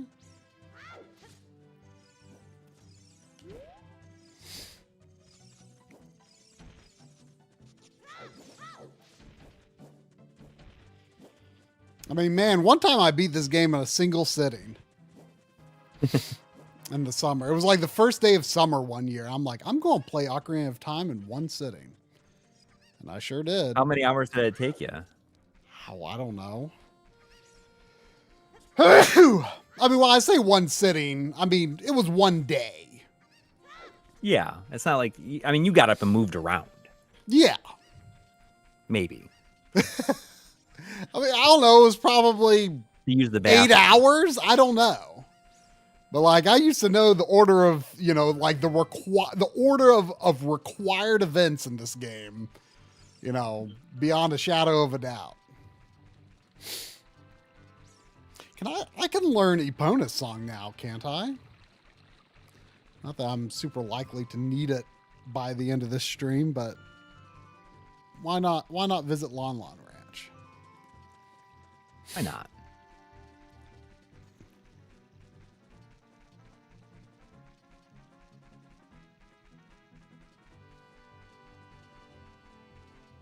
Yeah, I can't imagine doing this. I always felt like this game seemed really long. No, it's not super. I mean, long. in my mind, it's always been pretty long. I mean, it's somewhat long, but I remember always being disappointed that it had fewer dungeons than Link's Awakening, or excuse me, A Link to the Past. Like that made it feel like a downgrade at the time. Not by much, though, right? Not by a lot, but I mean, A Link to the Past has. Are you switching that back and forth? Like you're switching it back and forth, right? Yeah. Okay. It always happens on the cutscene. I don't know if it's just like Yeah, loading it's in the me picture. doing it. I just want to see. Like it. This is a good texture pack, I think.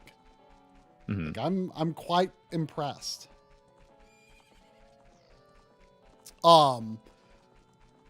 So what was it? What were we talking about? Just how it was a downgrade. Oh yeah, so the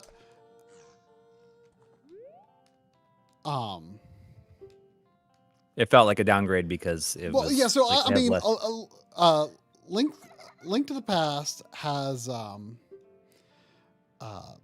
3 Light World dungeons plus Right. Hyrule Castle.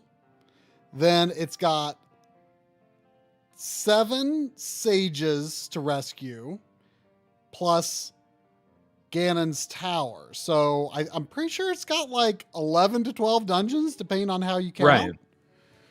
And this game has 3 in the past world. Isn't there 8 then in the? Well, there's 6. There's 6 plus Oh, Ganon's Tower. right. In the future world, and Ganon's Tower is like kind of more of a half dungeon. Like there's also another half dungeon, like in the under the well. So I mean, this game you could say, you could say the future world has 7 dungeons if you count Ganon and Ganon's Tower and Under the Well is like 1 dungeon. So that would be 5, I guess. Which excuse me, 10. So it's not like a lot different from what A Link to the Past had, but at the time, like I was disappointed because like I was like, well, it needs to be more. It needs to be better. More dungeons equals better Zelda. It took me a while to get over that line of thinking.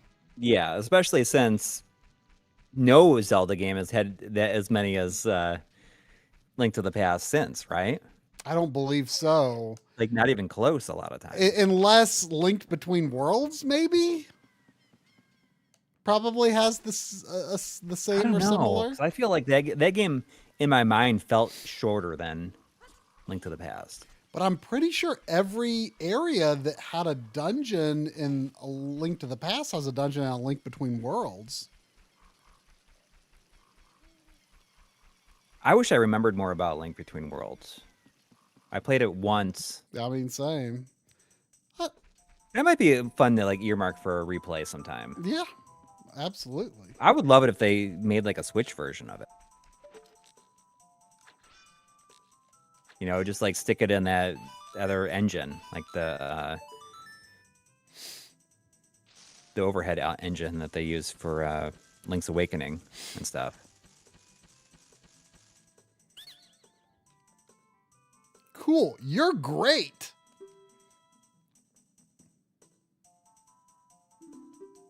The Link's Awakening engine. Yeah, I mean that's just what I was calling it. I mean, Link to the Past, I feel like is to me, it's basically a perfect game. And this is coming from someone who's like not a giant Zelda fan. Mm. It's just so much about the experience of playing it. You know, it's like when I played it, I didn't use any help at all, and I just loved. I love that you could just walk around and find something new. Yep. Like a new item or an upgrade or something like that. I miss those days, and I try to recapture them sometimes, but I loved. It doesn't quite have the allure that it used to, where it's just like, okay, I'm gonna do a world tour and see what I can find before I go and finish this game. You know, what areas have opened up now that I have the ability to do it.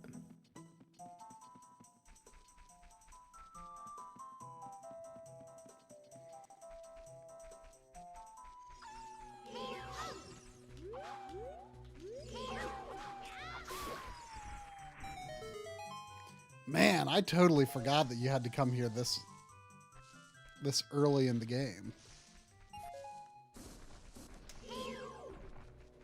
I guess the moblins aren't here yet, though.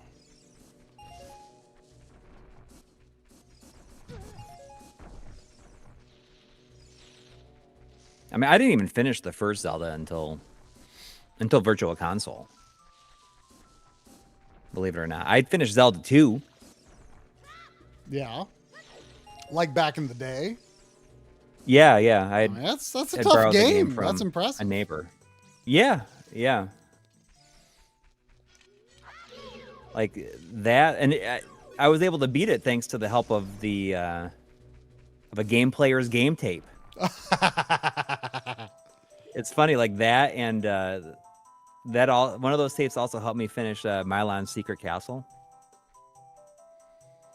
That's what it's called, right? It's not Milon. Yeah, it's Milon, and that's what I called it.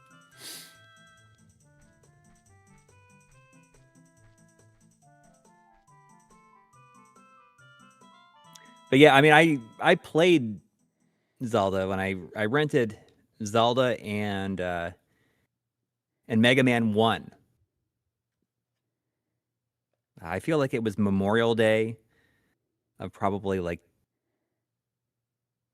1988 or something like that. Because my brother had an NES. I had a Master System. My brother had an NES. And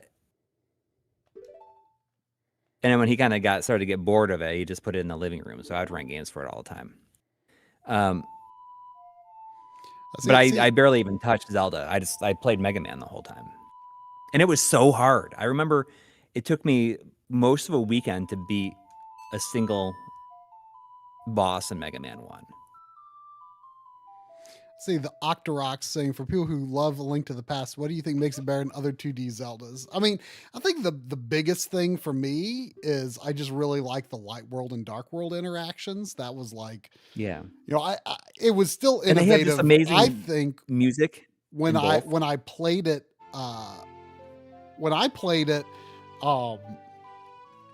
at the time, it was quite late when I played it, like probably 97, if not early 98. Mostly because I was like, wow, I didn't realize people liked this Zelda thing so much. Like I knew my cousin loved it, but like I thought that my cousin just loved Zelda. Like I didn't realize like it was so widely beloved until like people at school who like didn't talk about games that much were like, oh man, Zelda 64, that's going to be incredible. And so I was like, well, I borrowed from a friend Link to the Past. So I'm like, okay, well, I feel left out on this hype. Like, I want to figure this out. For me, it's kind of amazing just how much of a key part of making A Link to the Past so good is the music. I feel like if it has a bad soundtrack, it would probably knock the game down like several full points for me with a different soundtrack. Yeah. I also saw Sanity or Madness say Link to the Past button mapping is awful. One IM button, no shoulder buttons use the map on a major face button. I mean, I actually saw someone, comment, I think it was Tim Rogers in the DF Retro Super Show Ape Escape video. We were talking about, he was like, he just imagines like Kaz Hirai walking in and like, he's like, how many Super Nintendo games meaningfully used the R and L buttons? Like, not that many. And then Kaz Hirai's like, we need 4 of those. Right? Like, yeah. It's kind of funny when you think about it. It's like, so I mean, I kind of feel like that's sort of a looking at A Link to the Past control configuration a bit retroactively. Like, Zelda had never used more than one item at a time at that point. Like, it's just, I don't think they had really considered it, or maybe they thought like using too many buttons would be too confusing. I am all in favor of like streamlined designs. I've never really been bothered by A Link to the Past only. Because you just accept it, you never feel like, oh, I wish this was different. It's just like what you know. Yeah. Well, I mean, think about Link's Awakening. The flow of the game. You can't even use your shield if you're using another item. Or you could use a shield and an item, but no sword. And I don't think that is, I don't think it's like, I mean, on one hand you could say like, well, Link to the Link's Awakening, well, it's on Game Boy. Like, of course it's more limited in the buttons, but at the same time, like, I think doing a similar approach for A Link to the Past, I've never been particularly bothered by. I've never been particularly bothered by the water temple in this game. Like, I didn't understand that a big part of people's frustration with the water temple in this game until Ocarina of Time 3D came out. I didn't realize that a big part of it has to do with just how you go into the menu and take the iron boots on and off. And that's why they made the iron boots an item in the 3D version. Never bothered, like, just never occurred to me to be bothered by that. But I also like, I've never really super minded like pausing a game to select, like in Mega Man, like I kind of generally prefer to pause the game and select my weapon, because I like to kind of like pause and think about it, right? Like, rather than like fumbling through it during the heat of the action. So I've never really minded that too much, to tell you the truth. But I can understand why it's maybe a little annoying for some people, but oh, right, now that I think about it, don't I use Zelda's melody here? Zeldas? I use the old Zeldas. Whipping out the old Zeldas. Oh man, I've forgotten. Oh yeah, duh. Right, I forgot that I do this to open the door, and then to make him not grumpy, I play Sorry a Song.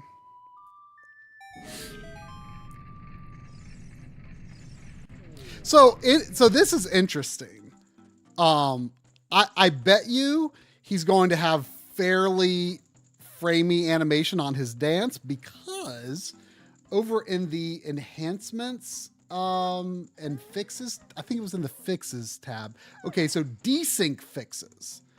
For one thing, the for the PAL version, it says fixed credits timing. I guess there's a thing there. But fix Darunia dancing too fast. Fixes Darunia's dancing speed so he dances. I want to see Darunia dance too fast. Well, it says fixes Darunia's dancing speed so he dances to the beat of Saria's song like in the original game. So I'm guessing it gets asked, like, okay, well, I'll uncheck it. Hopefully it's something that can take place in real time here.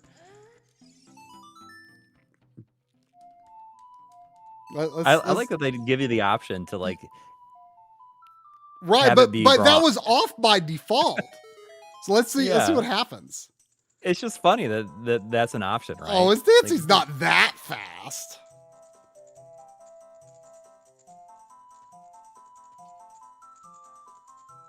I never would have known. I mean, unless I would have had to reboot the game for that to take effect. I mean, it looks smooth either way. It's not like framey.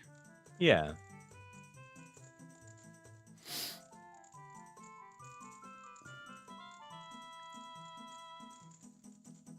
Well, Darunia's buck naked over here, isn't he? Oh yeah, I mean, Gorons tend to wear like a rope underwear or something nowadays, I think. Yeah. Might have to. Like they wear like almost like a sumo. Is it like kind of like a sumo thong? I don't know if that's the right term. Maybe.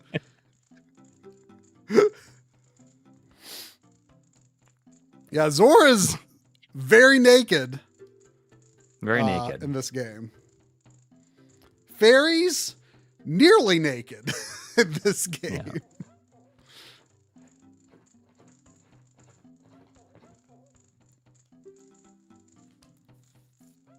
Yeah, I was thinking like he was going like move faster, like based on the, from 20 like FPS. if it was just gonna just go through it real quick. It would just go. Yeah, I thought because we've gone from 20 frames per second to 120, but the game logic is supposed to. The game logic is supposed to be unchanged. I don't understand how that works because it's not like. The controls feel extremely responsive. So I just don't know how that works. Okay, so I have the bracelet and I can pick up bombs now. Octorox is saying, to me, the run through from Ocarina of Time through Twilight Princess is my preferred style of Zelda game, and I'm sad that I don't think they'll ever produce another one in that style. I mean, at least not for a while. Like specifically, it's like a full-on console experience. I think it's going to be a while. I mean, it's going to be so interesting to see what they do next because I don't know what they could possibly do to make the world seem like super interesting.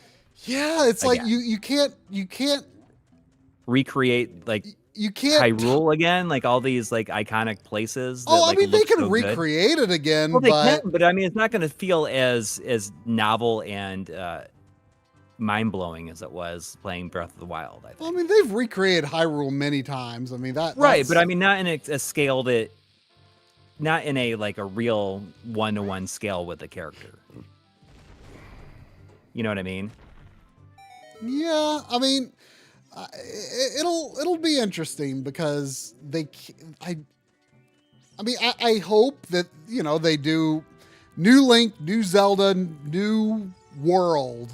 Again, is I would say would be my hope, and come out like I mean we might lose some of the features of A Link to the Past and Breath of the Wild just because they might decide to make. I mean, I don't think they're just going to do the same ideas again, right? But like, how do you? Right. It's so tricky because like, how do you? Make it feel as fresh. How do you make it not feel like a quote unquote downgrade, right? Like how do you do something new without it feeling like a downgrade? Like that's definitely going to be a tricky challenge. I have no idea. I do not envy them having to do that. No. And I wonder if, they probably spend they've probably been working on what they're going to do next since like well before, like probably all the way through development of Tears of the Kingdom. I mean, maybe one of the reasons they made Tears of the Kingdom the way that they did is because they didn't know what they were going to do next or how to do what they wanted to do next. Yeah. So they needed to do the something. thing is, Tears of the Kingdom, I think, despite being in the same world and having, you know, similar core gameplay and visual design, like the gameplay is radically different. Like, right. You know, well, because that's the thing that they could have the most effect over, I guess, right. like on the hardware and everything, and the time that they had to redo it.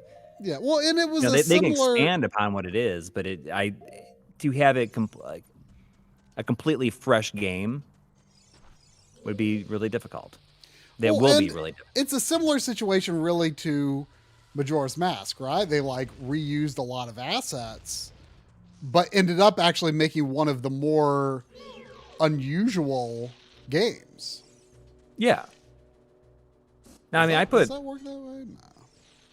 Over 100 hours into the game, you know, I liked it. I was like, you ever go back and look at some of the stuff in the Nintendo app, like how much you played certain games? And there was one day where I played Tears of the Kingdom for like 8 hours and 50 minutes one day. Like, I can't even tell you like when I've done that before. Like I've certainly not done that since. But I mean, it's going to be interesting because I do not envy the tasks that they have to come up with something new and fresh. Yeah. That will make the people like that loved Breath of the Wild and Tears of the Kingdom is going to make them happy. Yeah. Right? I mean, it would be nice. I think that's one of the reasons for Tears of the Kingdom's existence is they needed to make something. Yeah, but I mean, it took what 7-8 years to make it. Yeah, it did, but I mean that just buys them time though. So that's why I think that they are working on whatever they're doing next during that time as well. That's hard to say. And now, it buys them some time. It buys them twice as much time.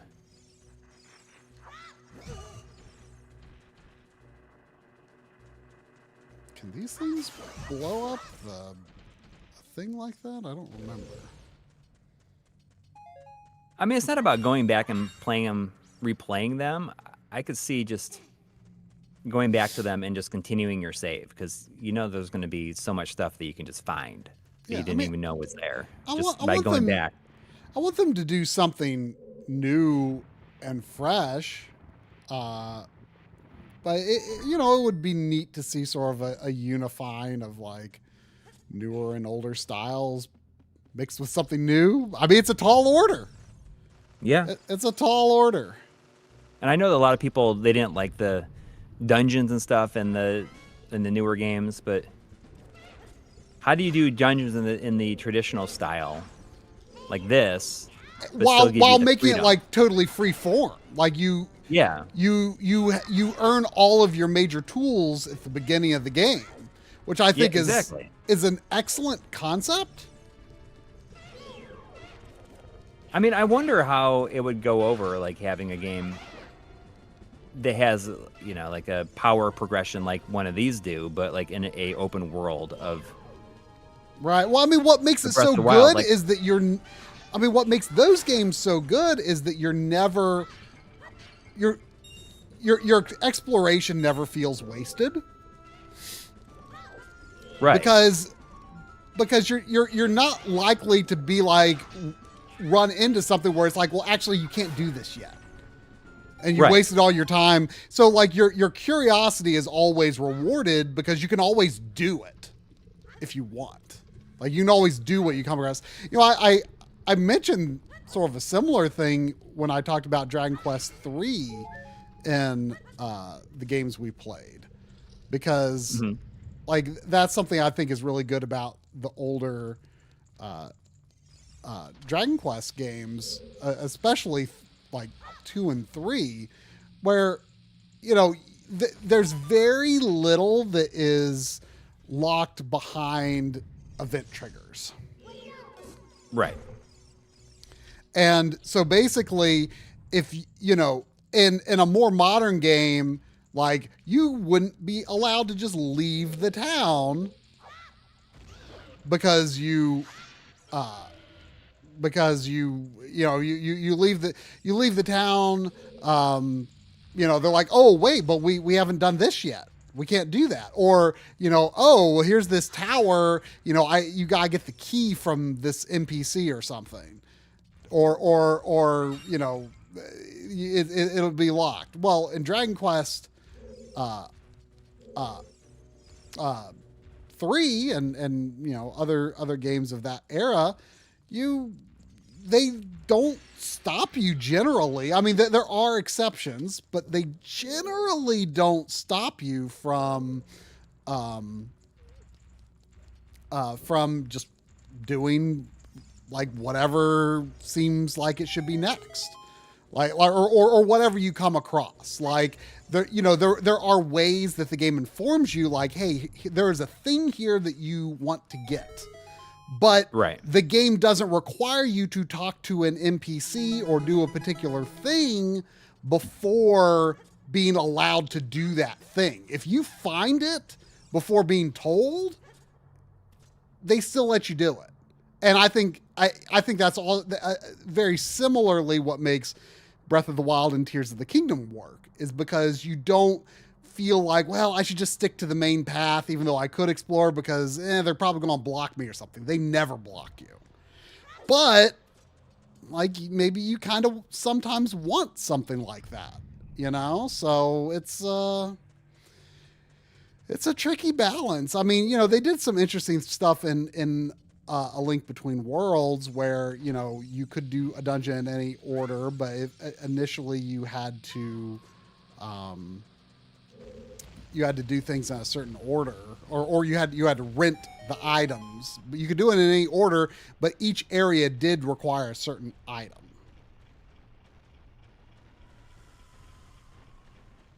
There's two donations from Matthew. Thank you. There's a $2 one, 17 minutes ago. Sorry about that. Saying more dungeons, better Zelda, more Ape Escape, more Green Dog. You can take that as you will. And also $5 from Matthew, saying if OG64 Ocarina looked like and ran like this, Kaz would be Wilhelm screaming for 6 shoulder buttons, a microphone, motion controls, and a Sony Sega channel service. I mean, they had like that buzz microphone, although that might have been more like what, PS2, PS3 era. I mean, yeah, I don't know. Is Matthew a rebrand of the fellow who? It's Matthew, just formerly known as just Matthew. Oh, it's now Matthew. Okay, yes. I don't know why I was having a hard time putting that together. I was like, is this a rebrand of the emoji super chatter? Yes, yeah, it is. But it's Matthew, but he's also put a math U, MATH. Yes.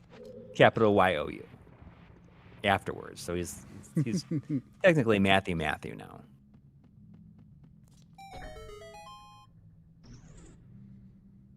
I'm wondering if I should have gone through that other door first. You know what's amazing to me about the dungeons in Zelda is that nobody's been here first. I've never like look at the difference between the. Like they actually have like the 4K like link head, like the artwork there on the floor thing versus that honestly pretty goofy. I never really thought about how like the 16-bit looking one, right? Yeah. Almost doesn't it amaze you that nobody's been here before? before Yeah. Link. Like he's discovering and opening this place up for the first time. Do I?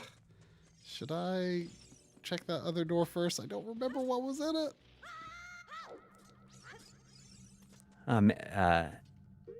Yeah, Matt Saramit in the chat saying, "Glad to catch the stream.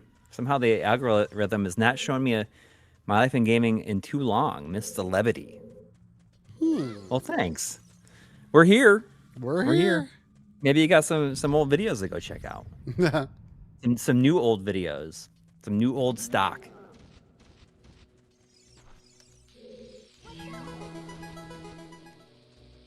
Also, Cat Crasher 711 in the chat with 20 SEKs. Oh yeah, I think what that's that is. Swedish or Swiss. Kroner. Swedish kroner, I think. Saying, sup boys, I'm getting a PVM at 20M for you next Sunday. Ooh. And life will never be the same. I mean, it might not be. I think.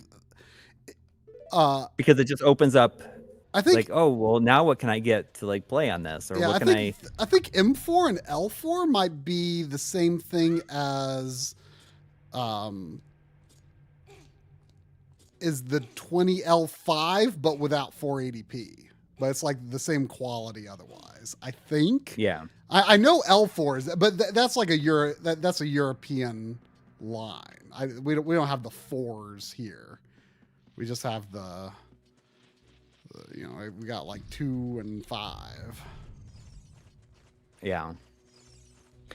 So I went on a little bit of a spending spree on PlayStation and on the PlayStation Store and the this Nintendo Store, because we got like a little bit of money in our PayPal. Right. And instead of transferring, I was like, I'm just gonna use this and like buy some stuff on like digital games that I've been putting off, or I wanted to buy and I just haven't. I got a bunch of stuff. Okay. I got the previously mentioned. I got the previously mentioned Indiana Jones on PS5. Ah, okay. Because there was around the holidays, it was on sale for $48.99 for just the base game, but then they had it on sale with the deluxe edition that has like the DLC, which is $20 on its own for $60. So I'm like, I'm gonna do it, since it doesn't feel like I'm spending money that is actually mine. I guess. I ended up doing that. Like I ended up getting Oblivion also. Oh, cool.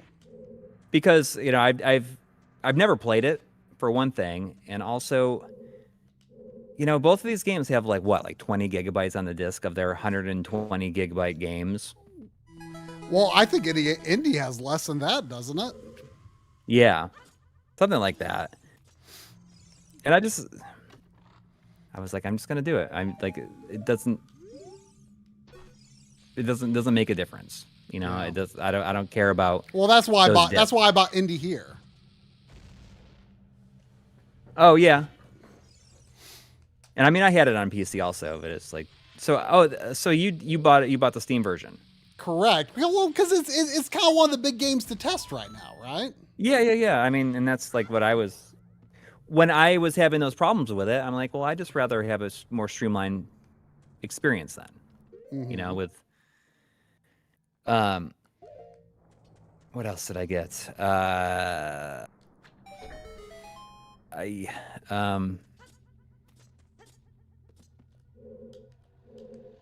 I got Power Wash Simulator 2 on the Switch too. Oh, on the Switch. The Switch 2. Okay. It's native Switch 2 version? Yeah. Okay. It doesn't even say for Nintendo Switch 2 on it. The Nintendo Switch 2 edition? Oh, I'm surprised Nintendo allows that. Yeah, I don't think that there's a Switch 1 version. Oh, maybe maybe that's what it is then. No, it does not seem to have gyro controls. was very surprised that there's no gyro going on in Yeah, that's in actually Simulator 2 kind of a on the huge Switch. disappointment, I would say. Yeah. I mean, maybe I'm missing something, but I looked for it several times. This is the room, apparently. The room. The place with the hearts. The place with the hearts. I don't know. That's mean, what Candy Sushi Productions is saying. I did just now collect some hearts. I kind of needed them, actually. Yeah. And I also got Gradius Origins because it was on sale for $20. And I mean I have the physical ordered. Yeah, but I really wanted to play it. Oh, yours hasn't come yet?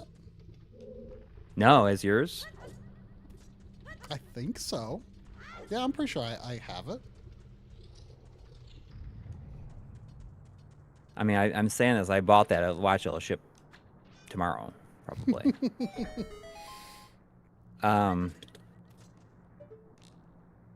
Yeah, mine has not come. I have to check my account, see what it's packaged with and what's probably taking time.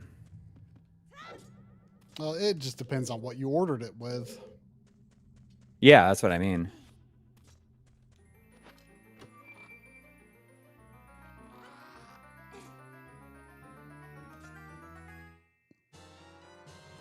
The bomb bag.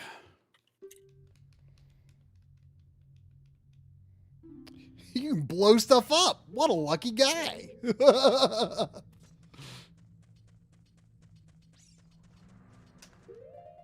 It's not. It's not sure. Did I like accidentally not of all Not things, order not Gradius? not order Gradius?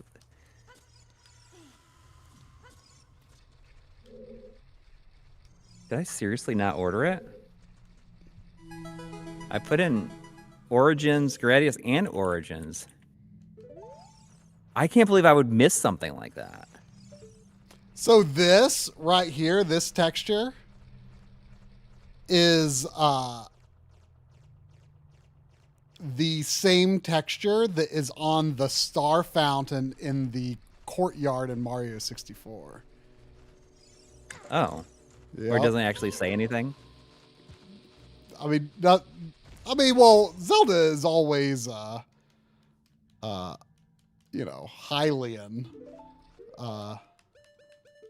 instead of,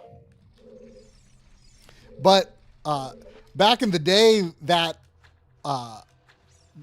star fountain in the courtyard was like kind of the core of some of the playable Luigi rumors, because it looks like it says like something like L is real 2401. Right. L is real. L is real. Yeah, people in the chat know L is real.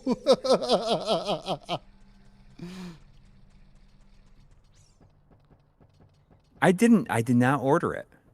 Wow. I don't know how I messed that up. I mean, I can go to VGP has it all in stock, it looks like, so I can still get it. That's real weird though, that I would not. I mean, sometimes it happens. But that's like kind of amazing to me that I would miss that.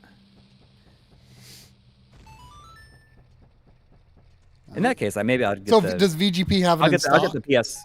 Yeah. And all the different covers and stuff. More than 10 available, all the different kinds. I'm going to get it on PS5 then instead, since I got it on Switch now already. Oh, I thought you said you bought it on PS. I thought you said you got the digital. No, I got that one on Switch. Okay. Because I got it at the same time as I got the... Wait, what did I do wrong? That's amazing to me that I somehow missed that. Incredible. I don't think that's ever happened before. I don't think I've ever missed something that I really wanted. Interesting. They went for kind of a different style with like the glow of the lava, like it has this like pulsing through the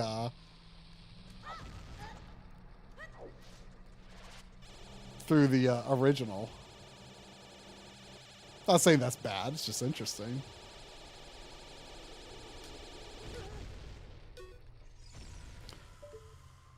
Oh, do I have to put it like in the nose as well? Do I have to put a bomb in the nose? I thought it was just the eyes. Dude, for someone who like, I can't believe you don't remember some of this stuff right now. It's been a while. It's been a while. But wait, is that it? That can't be it.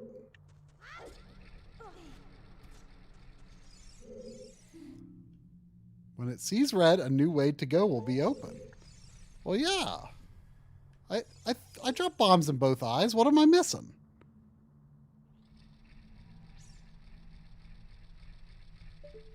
Hell is real.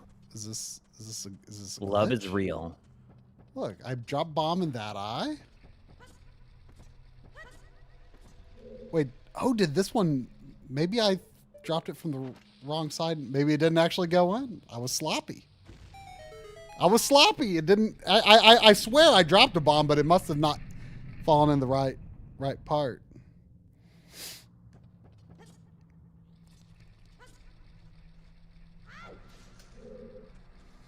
All right.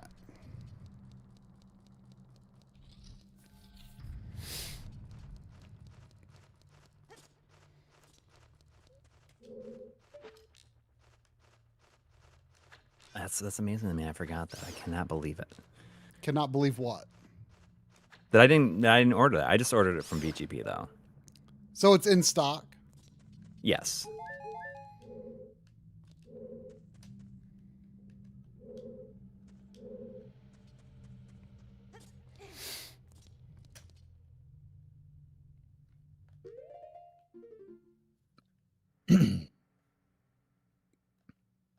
Somewhat artistically different skull icon.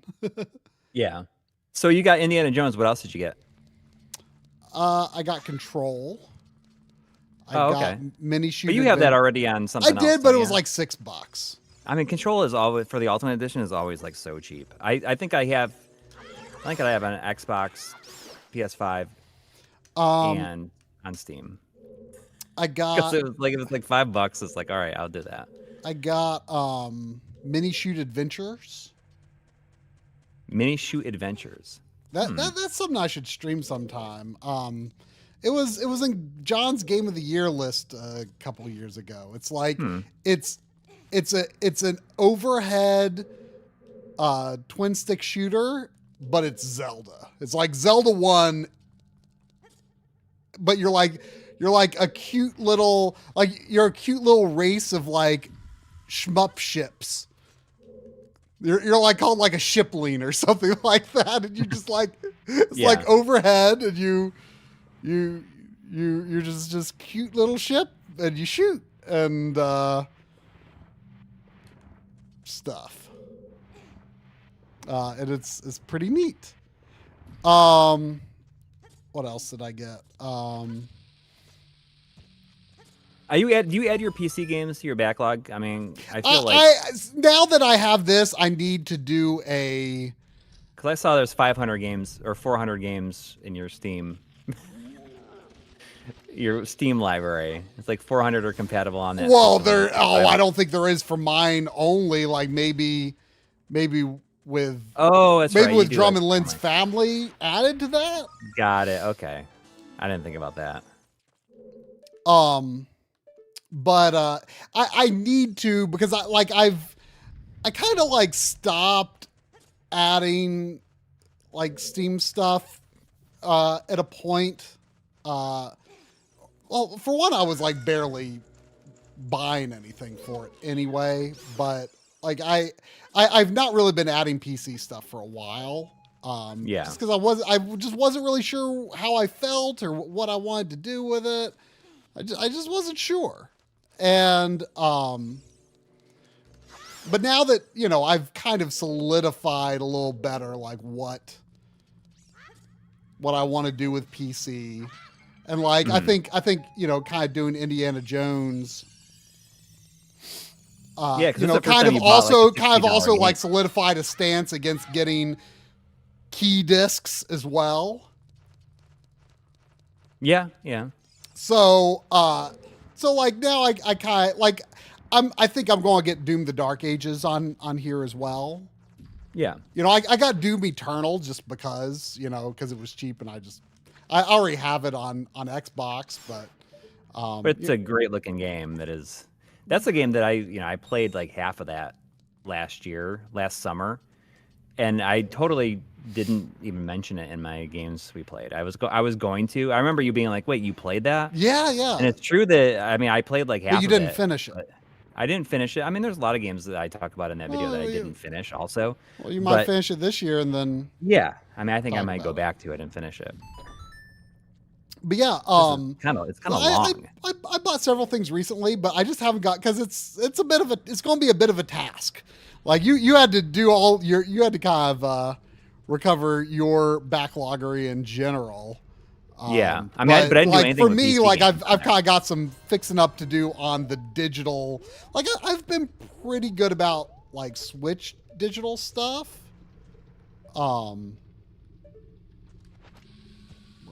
I don't remember this. The block doesn't have the snake head texture. So if you switch back, does that block have a snake head on it? I probably already blew it up. Oh. Like it didn't. Like I wish I had looked before because it didn't really jump out at me. I'm like, it didn't jump out at me as something that would blow up.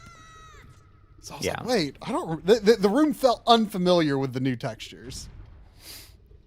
Ooh, there's much more like of a wavy look on the original textures here, but they also sort of wriggle and writhe on the new texture pack too. Infernal Dinosaur, King Dodongo.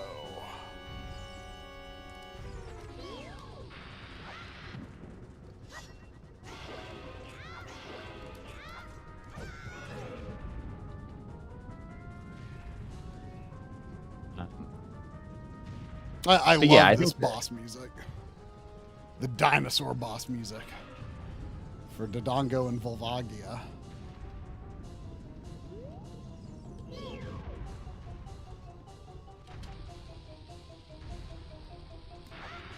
Oh crap! But so that's interesting. So if a game it doesn't have anything on the disc, basically, AKA like Microsoft games, right? I can't say I will literally never buy one like that, but because I have, I bought the Oblivion thing. Gears of War, I guess, has like most of it on there, right? I mean, as far as I know, I think the new Gears of War does. But I can't tell you for sure. I do not follow anything. I swear I thought you could hit bosses more times per cycle. Like it seems like I'm only able, like I thought, well, maybe I just need to do like a slash and then a jump. But it seems like I could only get one sword hit in per cycle. Sanity or Madness is asking an insane question, which is, what do bosses actually do until you get there? Yeah, you wonder sometimes. I mean, I think about that a lot. I mean, like in old games, there's just like characters running back and forth, like they've been waiting their entire life. Yeah. For this opportunity. And then they get one-shotted. For some reason, it's always like Ninja Gaiden that makes me think about that. Just like the people walking back and forth on the platforms. They don't stop to eat. Like, what if you showed up and they were like having dinner, like somewhere else? Oh, that's a bit odd. The way that texture sort of. Oh, it like checkerboards out. Yeah, well, I mean, it had to cool, but it was an odd way for it to be represented. I wonder if that was the intended behavior.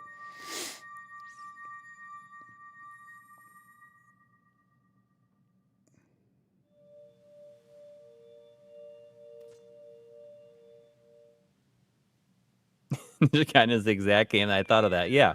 I mean, for some reason, that's always the one that I think about these. Think about what? Like just the enemies just walking back and forth. Well, yeah, but they could respawn endlessly. So Yeah. I back There's always someone to take their place, waiting Yeah. to jump in and take their place. As a kid, I liked drawing like my own Mario levels, and I would like imagine like I was like the Koopa kids as like designing my own castle, and so like it would be designed in such a way that would like make it very difficult or almost impossible. Like it would be like the idea was like actually kind of what Mario Maker is, where it had like you have to be able to get into your like boss chamber.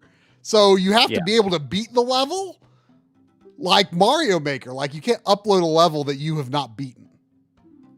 So you can't like upload an impossible. That's a good idea. Yeah, you can't upload an impossible level. And like that was like my idea. So I was like trying to make the level in such a way that's like it would be really hard and really mean for Mario, but I could get to the boss chamber as the Koopaline.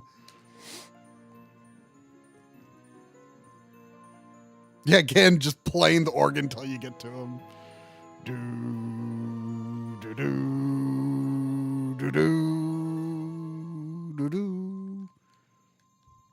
What?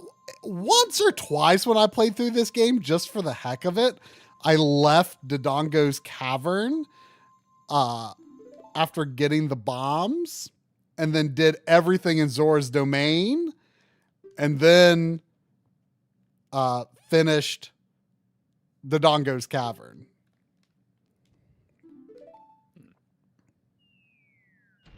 Allie Star in the chat says just beat this game for the first time like a week ago. Congratulations, that's awesome. Yeah, there's Didn't look fancy like this though. Yeah, this is a really well done texture pack. I mean, it's your new favorite way to play. It looks darn near official, I'd say. I don't have to. I forget what the Great Fairy gives me. I don't have to visit her before going to Zora's domain, do I? I don't remember what that want to. Because like I would kind of, I'm kind of really wanting to try to rush through Zora's domain because I would love Zara to beat the kid portion on stream. I think that'd be great. She gives me magic. Shoot, what do I? Wait, what can I use for magic though? What magic does she give me?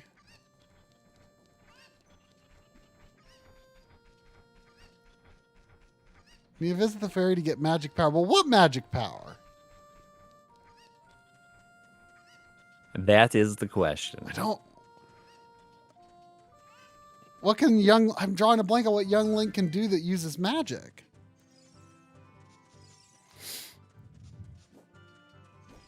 The magic power. Just for the spin attack? I don't know if this is going to be worth it. Oh, well, it won't take long. I would love to beat Zora's domain. You can't get Din's Fire or anything else, so you get... Oh, really? Okay. I mean, I'm sure, on a normal playthrough, I always would have done this first. So I don't know if I ever encountered that.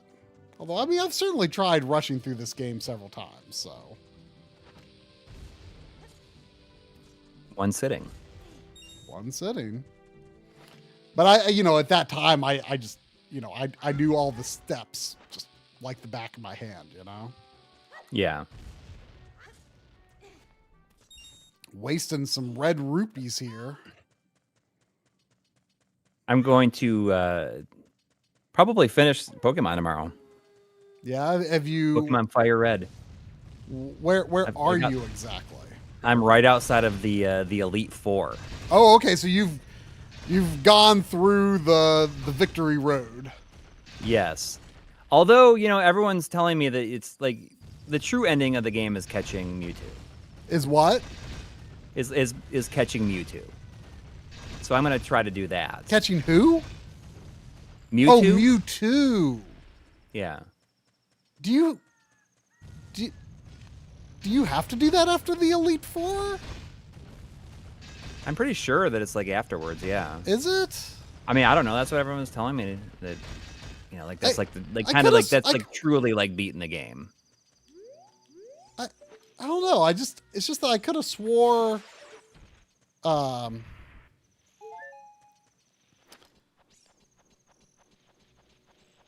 maybe I can do it before. Maybe I'll. Well, I could have swore that was something you do on like, what is it, Saffron Island? Like, isn't it like when you were like fighting? Like I thought it was like I thought it was something you could do around the time you like fight Giovanni. I mean, I beat him. I also caught the 3 legendaries. Oh, all of them. I got that. Yeah, like the birds or whatever. Yeah. I caught the second one. I think it was the fire one. No, the fire one was the third one. Whatever one I attempted to get second, I got it. Like I caught it my first time. Mm. With yeah, I don't know. It was the first ball that I threw. Well, I guess you want to save your master ball for Mewtwo. For Mewtwo. Yeah, which is what I'm gonna do.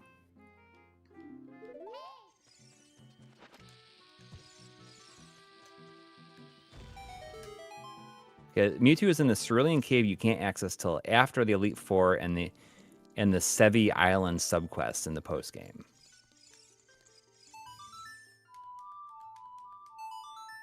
But you do find out. I did find out about Mew and Mewtwo.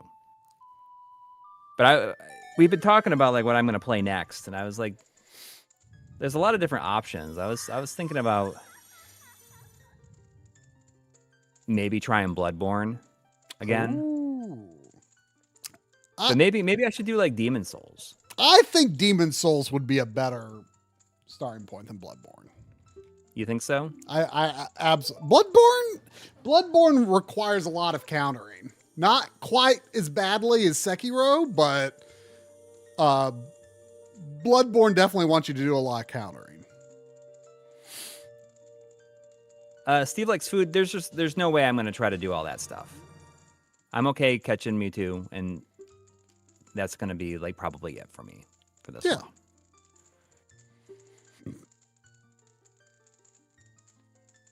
one. That's an option. I mean, there's like other things. I haven't completely decided though. I mean, I've never done Dark Souls. I haven't played any of the From Software Souls game. Like the only one you've even tried is Bloodborne, right? Right. I mean, I like Bloodborne, but I would say I like Demon Souls, Dark Souls, and Dark Souls 3 more. But like really hardcore Souls players do rate. I like the look of the world, and I guess in Bloodborne. Yeah, I mean it's a cool setting. Yeah, the code's like breaking your control out of frustration. Yeah, I mean, I haven't completely decided if that's what I'm gonna do.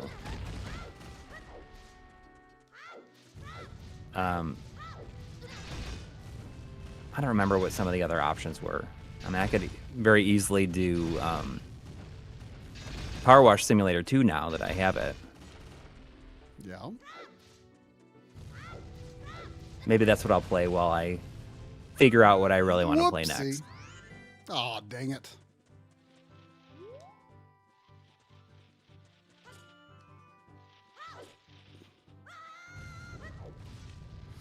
I'm going to have to do this the slow way.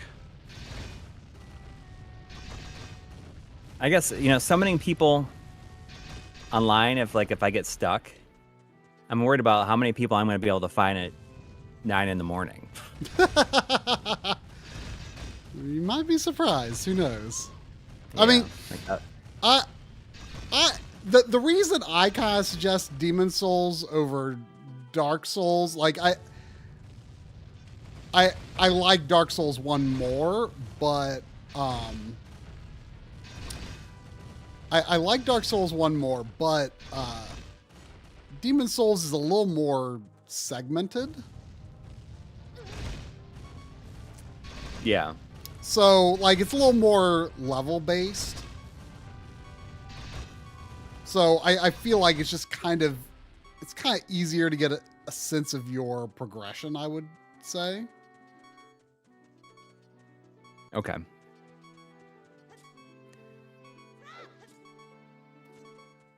And it probably has the most modern tweaks to it, probably. Yeah, I mean, it's the remake is, you know, as far as I know, gameplay-wise, very faithful to the original.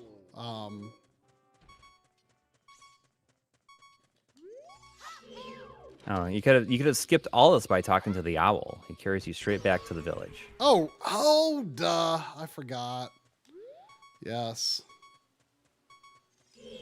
Well, no one likes talking to the owl, though, you know?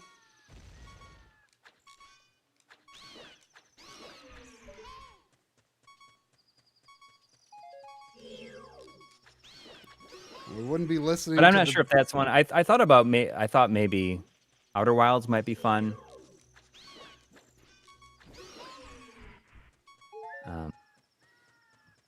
Many possibilities.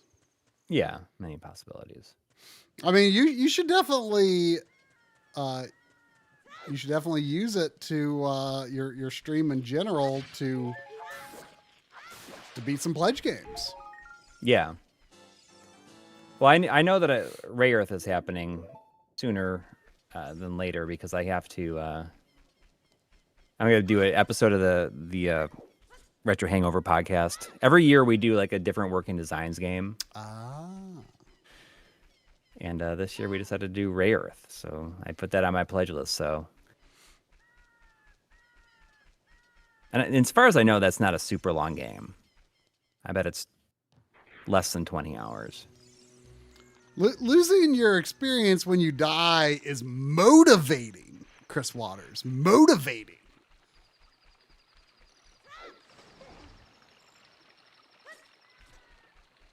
I have to admit, I kind of miss losing experience when you die in Final Fantasy 11.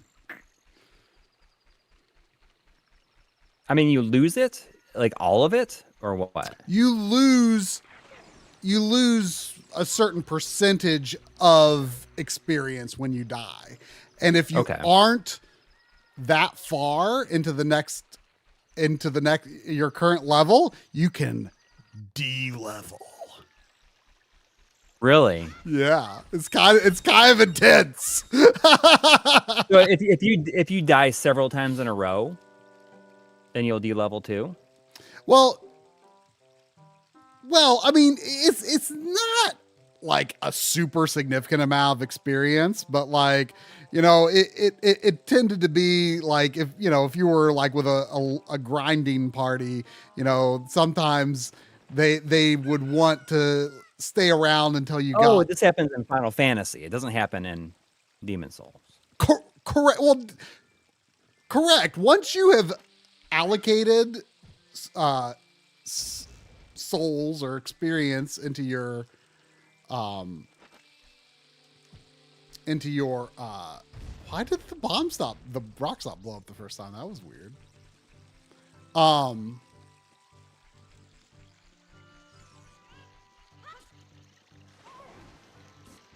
Oh no. Oh yeah, that's where you jump over.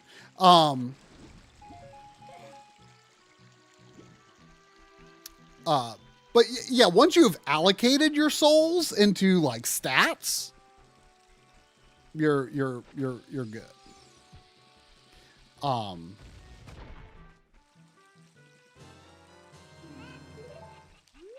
Once you're good, but you know, you do lose what you lose the souls you are carrying, which are both money and experience when you die. But if you collect, if you get back to where you died and collect them again, you're good. Okay. But if you die again before getting back there, you lose them. Right. That's really all there is to it. So I think it's very fair because all it's asking you to do is do at least as good as you did last time. Right? Yeah. Oh, yeah. Yeah.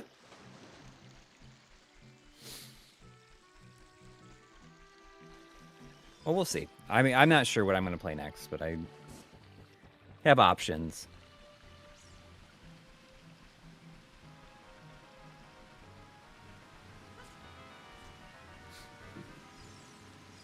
This area looks pretty cool. Lots of fun geometry going on here. I mean, it would be really hard to like de-level super severely in FF11, I'd say. Like, it'd be more like if your little brother got a hold of your character or something.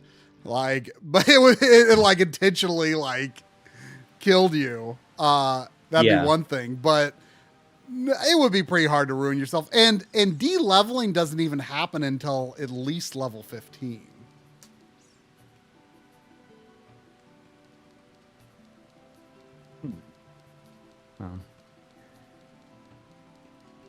There's some stuff going around about like Final Fantasy 11. Like, are they updating it in some way, or is it being updated in some way? I feel like I heard people talking about it recently, like it's some anniversary or something like that. Oh yeah, I mean it's probably an anniversary of some kind. I don't.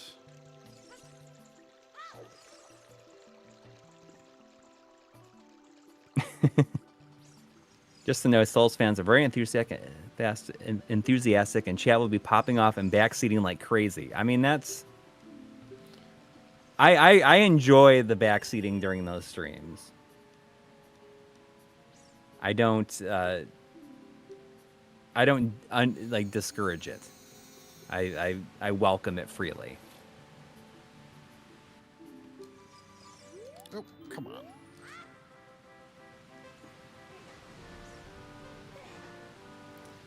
Is this how I get the Zora scale? I like that he dives, but he doesn't actually put his hands in front of him. He just kind of like swan dives off of it and like hits the water with his arms like out to his side, out to the side.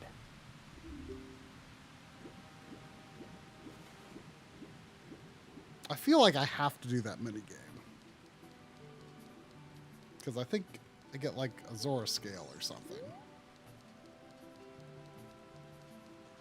I haven't played Hollow Knight or the sequel. Maybe that would be a fun one to play also. But I mean, all these sound like so hard for 9 o'clock in the morning. I do enjoy playing a good turn-based game in the morning. So we'll see what happens. I mean, like I said, Outer Wilds is another option. What is my... Whoa, Zane's dad just started beating RPGs last year. Now he's beating his first N64 game that's also an RPG. Now he's going to be going nuts on N64 now. Maybe I was thinking about. I think I told you about this, about how at one point, like late last year, I was like, I should just like randomly play Quest 64. Maybe I could probably beat that in a week of streaming. Probably. Maybe that's what I'll play. Maybe a week and a half. Quest 64. I think that'd be great.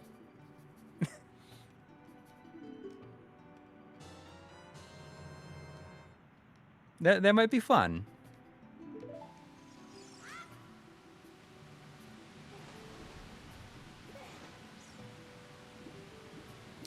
Is this where I go?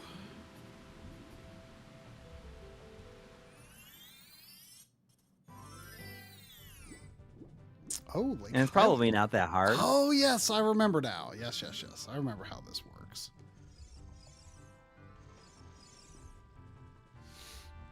Yeah, I could do that. I could do that on the Analog 3D also. Maybe that is what I'll do. I think that would just be a funny thing to play, and probably not very difficult. I mean, is it? You think it's a difficult game? No, I mean the final boss isn't a pushover necessarily, as I recall, but But if you've like played enough RPGs, there's nothing that is going to be like, No. I can't beat this guy. So there's a trick, and I remember doing it with these fish here. I don't remember if it has to be the fish. But like if you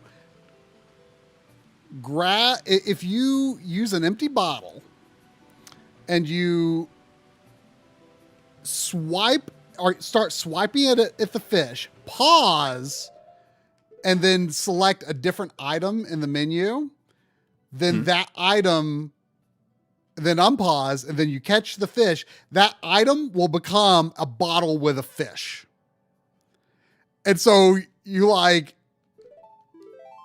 you could in theory like get yourself stuck by like turning items into bottles. Yeah, but what if you need that item? Well, yeah, you could get stuck because you would be replacing it with a bottle, but you could have as many bottles as there are item slots in your inventory. Yeah. I remember doing it once and not saving just for the fun of it. There's £5 from InGen UK. Thank you. Thank you. Saying, I wonder if we'll be playing Steam on our PS5s and Xbox. Hacked PS5 and Xbox going that way. Makes you wonder. Steam Machine, maybe we already have them. Definitely not. I don't think it will be for either of these systems. I feel like. I mean, the like, next. There's no way that Microsoft is going to allow that to happen with their hardware either. Like. Well, I mean, the rumor. There's no reason for them to. The rumor is that Microsoft is going to be making they're going to be making a computer that's going to be called an Xbox, but it's going to be just a computer, a fixed platform, much like I gotta be honest, like I don't. They're not going to be. But given what's happening with components, I wouldn't be surprised to see it be canceled. But or if it's just going to be like end up being like a partnership with Asus or something instead. I mean, I don't trust Microsoft to do anything right. Anything? No, I don't trust them to do anything right. No, absolutely, I do not. It's amazing, like how little I trust them to like do like literally anything right. Literally anything. Yeah, literally anything. Yeah. Yeah. And it's funny, like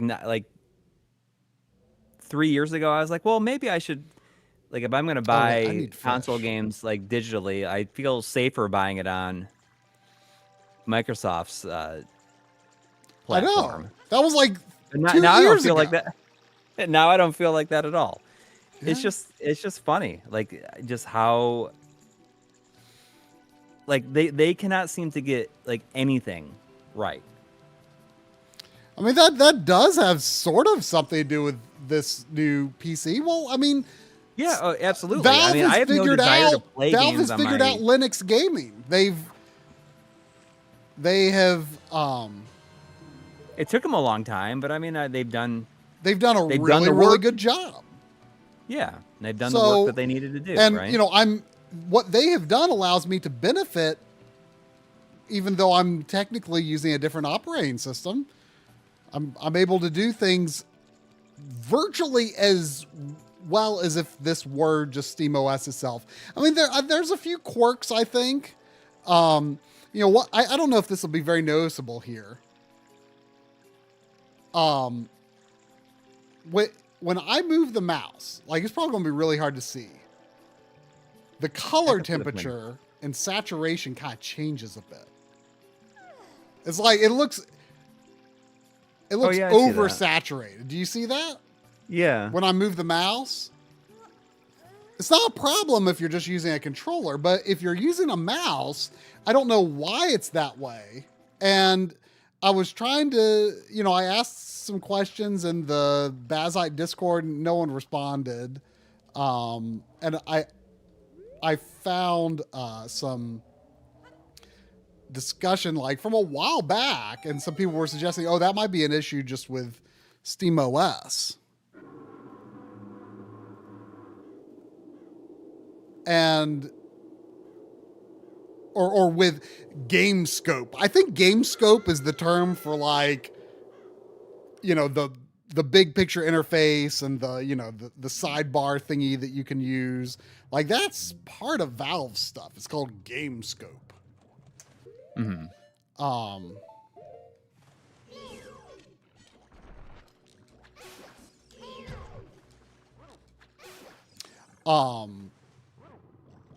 And so like, I feel like that probably doesn't happen on Steam Deck. So I wonder if it's an issue with how it's implemented. I saw some people saying that like if you go into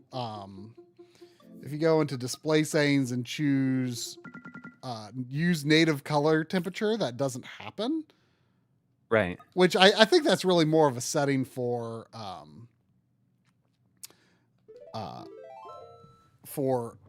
like handhelds. But no, see, I move the mouse and it's like it's oversaturated again. But, you know, not going to be a problem for me too often, but it would be really... Well, here's the other thing, though. If you really did need to play a mouse-based game,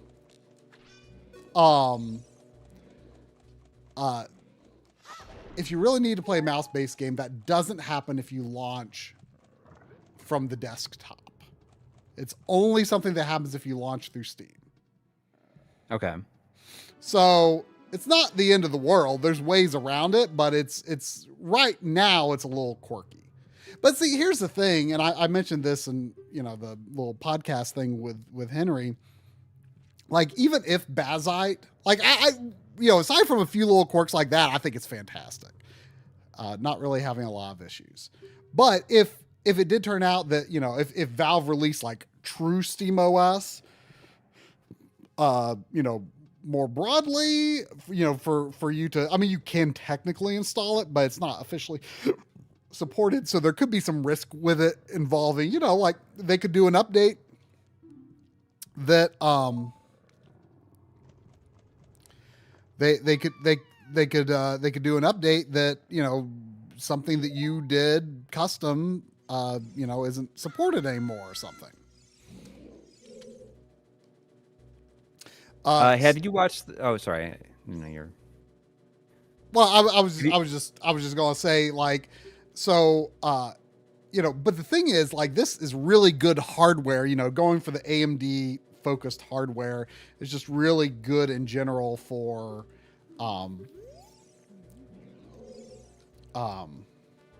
just really good in general for this kind of consoleized machine. So, like, I think, you know, there's going to be multiple routes toward getting effectively the same result, you know, whether I stick with Bazite long-term or not. Although I have no reason to believe I might not, but, you know, that was part of what I was like, well, you know, I'm not too worried, you know. Yeah. Have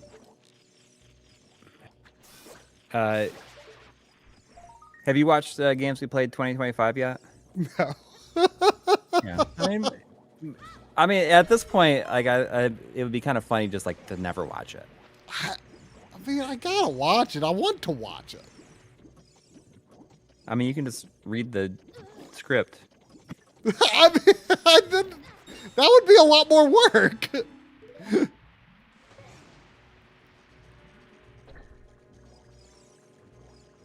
Can I set Rudo on that? Would that be bad for Rudo to be on that? I don't remember if that would make her go away.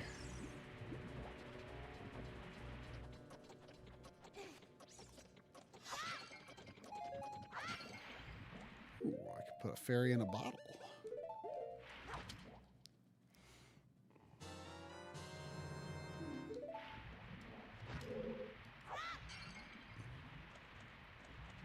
Yeah, you can watch it at 2x speed and then be 60 FPS then.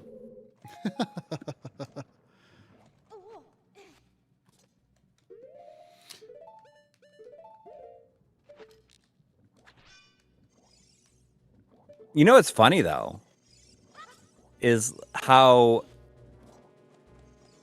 well that box plates video is done. Yeah. It gets like comments constantly. Yeah, it's really shocking, isn't it? I Yeah. honestly have no idea like what it's up to now. It's at almost 73,000 views. That's crazy. Like that was Yeah. really a throwaway video. Yeah, you made it in like a day. Well, Really. not I mean, you edited it in a day. and in like 2 days. Well, even still.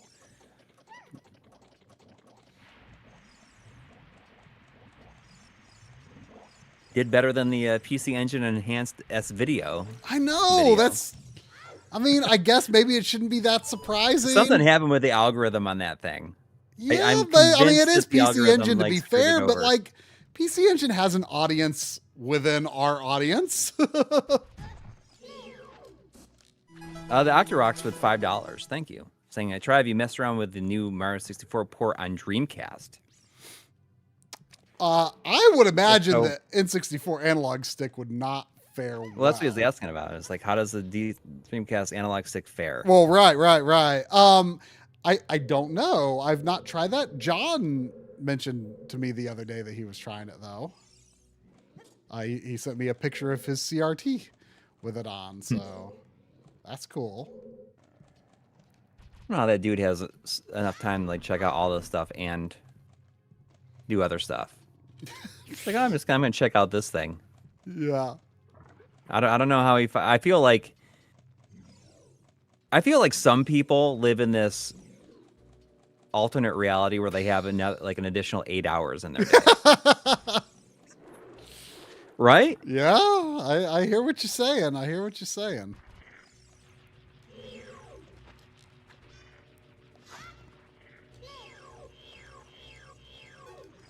Man, I don't remember what you do with these things.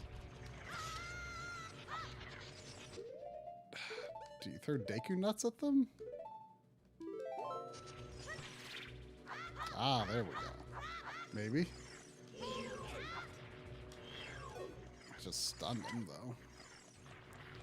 Anyway.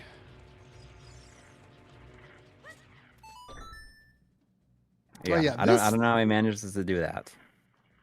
I've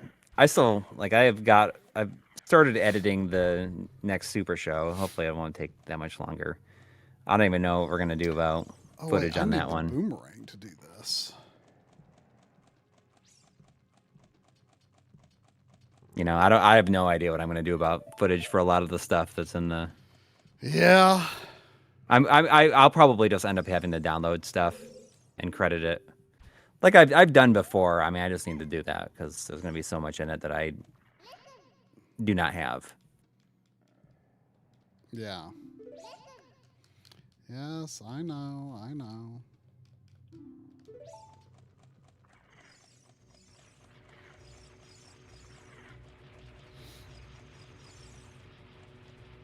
But yeah, that box plates video.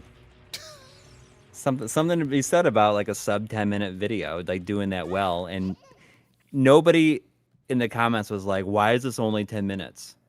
Yeah. It's funny though because there's some people saying like these are awesome, and then there's other ones saying like this like. Wait, did someone say why is this 10 what minutes? a joke! What's that? Did someone say why is this 10 minutes? No, nobody said that. Right. Which I think is cool, right? Yeah. I think you can pull these out with the hook shot, but obviously I don't have that.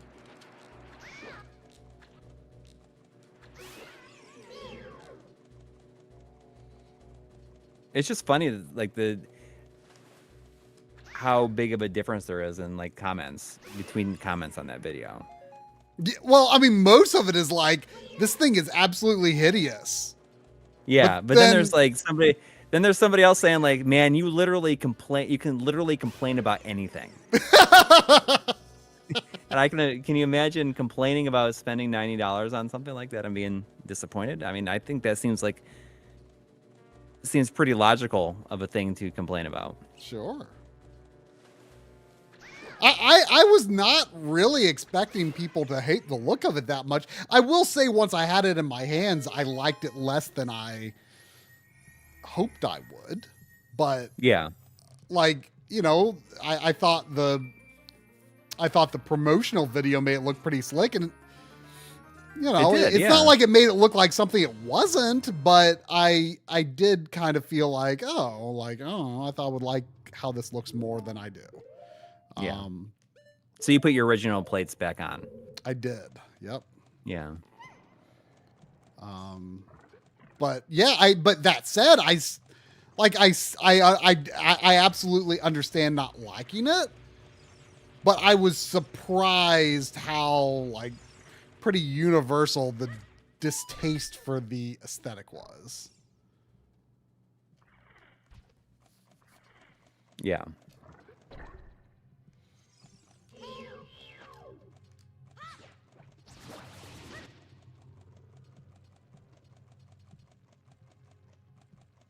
It's just funny how that works out.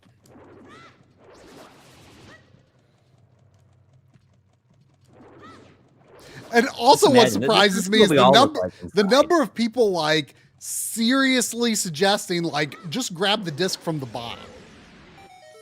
Yeah. Like, no, there's no room to do that. Like, are you serious? Like that? I mean, could you get your finger through the in the hole? Be going through the bottom?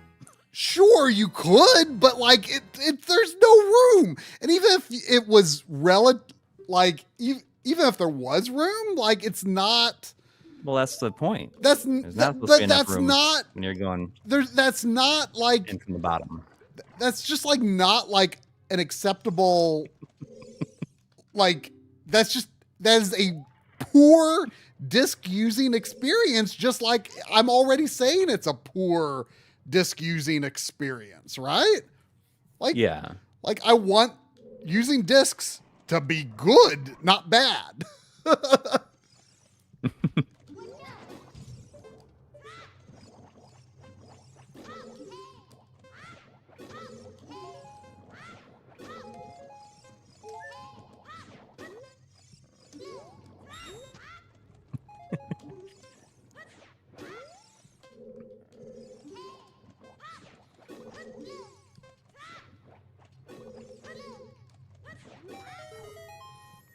What did they? I wonder if they changed it because I was surprised how easy it was to get the disc after watching your video.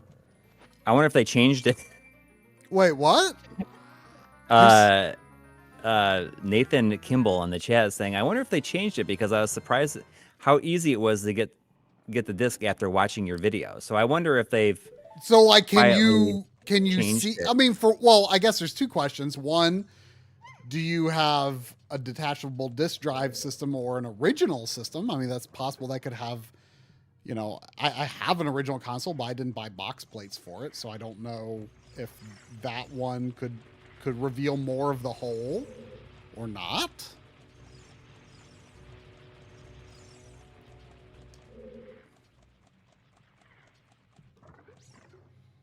Oh, by the way, my wife is in the beginning plans of putting together another vacation for us. Oh, next, and I think we're gonna do that Arches place. Oh yeah, and the Grand Canyon. Arches might fly out to Las Vegas and drive. You know, I the first time I went to Arches, you know, it'd been a while since I'd seen Indiana Jones and the Last Crusade, and I had it in my head, and I didn't actually know where it was shot, but I knew it was shot in a national park, and I couldn't remember which one. And I was like, man, I wonder if one of the places we're going is going to be where Indiana Jones and the Last Crusade's opening was shot. And actually, hold on a second. Well, never mind. Well, I found out at some point where it was indeed Arches where the opening was shot. But, you know, I couldn't remember the individual, like, shots and what they looked like. But when I got home, I, watched the opening shot by shot and compared against my photos. And I had at least one photo of every single background used in that opening. Oh, wow. Yeah. That's cool. So that's on the list, and I saw someone mentioned Zion, and I think that's like the other one we're gonna do. I've only been there once. It's that was a little more complicated because you can't take a car into the main part of the park. You have to take a bus. That's into okay. Certain parts. We thought about doing a camper again, but it would cost about the same amount if we did hotels. So we might just gonna do hotels. Yeah, well, the other option would be to take take more of our camping equipment out there, but I feel like that would just be kind of a hassle too.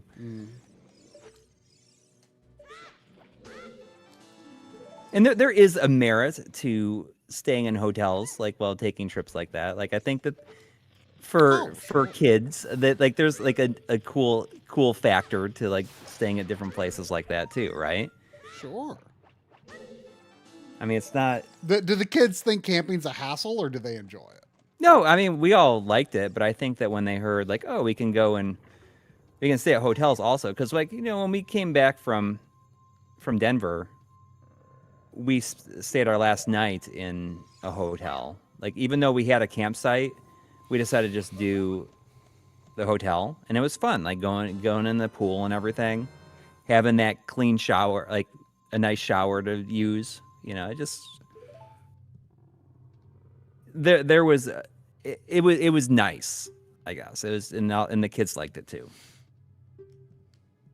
Yeah. So Arches is it's pretty top notch in my opinion. Yeah. So I mean, Utah in it's not general, gonna be this coming summer, but it's gonna be the following summer, I think. Or we're thinking spring break going, because it won't be so hot. Oh, this coming spring break. So No. Next year. Next year, yeah. She needs time to be able to plan it. Okay. And we can save up some money for it, right? I see.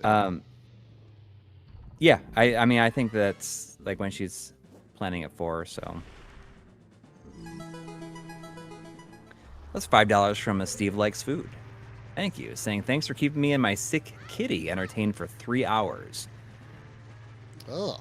Well, yeah, of course. That's unfortunate. Yeah. Hopefully your cat's on the mend. Is this the boss already? No, this is a mid boss. Oh. But overall, this dungeon's gone a little more smoothly than my bumbling around trying to figure out Death Mountain.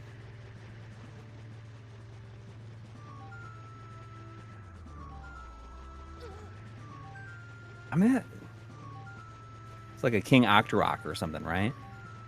Yeah. It looks kind of scary.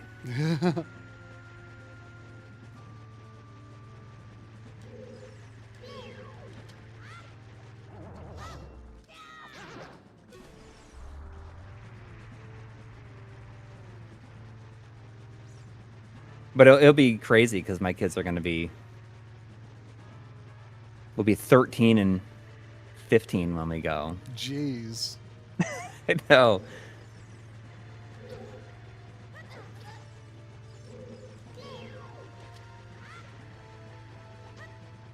$13 and $15. Yeah, I mean, my son's going to be 11 on Saturday. Oh, yeah. It's crazy. Wait, how does that... Wait, if he's going to be 11 and you're thinking about going spring break next year, he'll be 12. But he'll be 12. He'll turn 13 before we go. But you say he's going to be 11. Oh, you know, okay. Yeah, you're right. Because, I mean, that's what... I'm only repeating what my wife said earlier, so she must have had, like, the the timing messed up too. She was like, "Oh, they'll be this old," because I mean, it's gonna be he'll be 12. Well, we've just turned 12. You know, and in the Master Quest version, like probably the most famous / infamous thing about Master Quest, certainly the most memorable thing about Master Quest, I think, is that there's just like cows just like stuck in the walls of Jabu Jabu's belly. Oh, that's kind of creepy. Yeah, it's pretty creepy. It's pretty creepy. Are they moving? I think they're alive. Yeah, they're just like halfway inside the walls.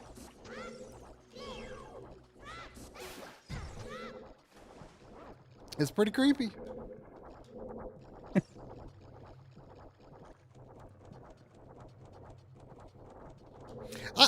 I was surprised that I didn't see an option for Master Quest. Yeah. Have you have you finished Master Quest? Yes, I finished it on GameCube. Okay. Like pretty much right when they released it. Yeah. Were you pretty excited for that? Especially. I mean, I was interested, I guess.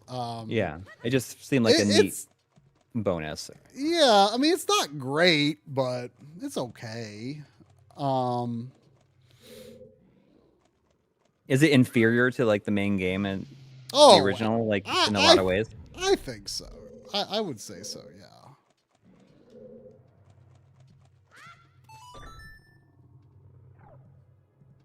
Is that the way I want to go? Man, is this the ultimate setup? I mean, I don't know if it's probably close to the ultimate setup. The ultimate. You mean for the game? I mean, I literally stumbled into all of this like over the past couple of days, so I don't know, but I am really impressed. Like you know, I do like playing my N64 games in 240p, but with all these, you know, I think this is a really respectful texture pack. Master Quest is supported, but you have to supply a Master Quest source ROM to get the level layout data. It'll give you. Oh, okay. So it let you just choose what quest you want to start from the select menu. You know, a lot of decomps and recomps require like very specific ROMs, but some support multiple. Yeah. But there's like but what's so cool, like I don't know if it's as robust as other methods, but I mean they let you like all the built-in randomizer tools. I mean, I've been really interested actually in trying Ocarina randomizer. I don't know a lot about it, but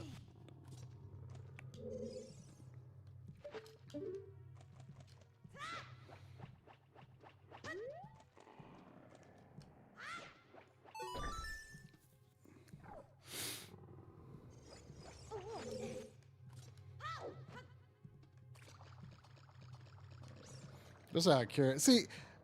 See, yeah, like you can see kind of how that texture is just smeared up. Like they're limited to like just how the textures are used in the original. Like it doesn't look great there, but like it's just a limitation of when it's when it's blurry. You can't tell. It's just like it's it doesn't draw attention to the fact that it's just straight lines. Right.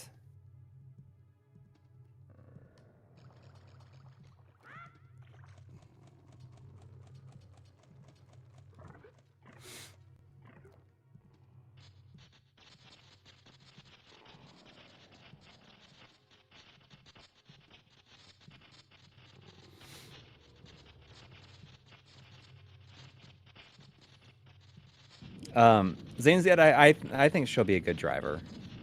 I'm an extremely defensive driver, so hopefully that wears off on her.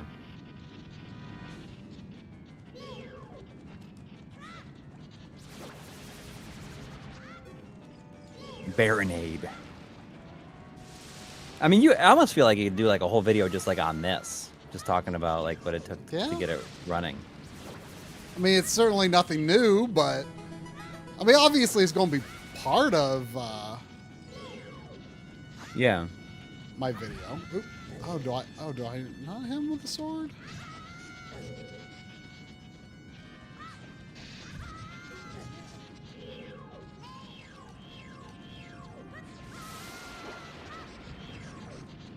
Okay, yeah, I hit after.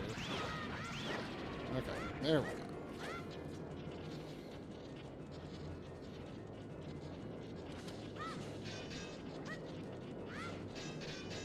Shadow Mask is pushing for 200 likes here.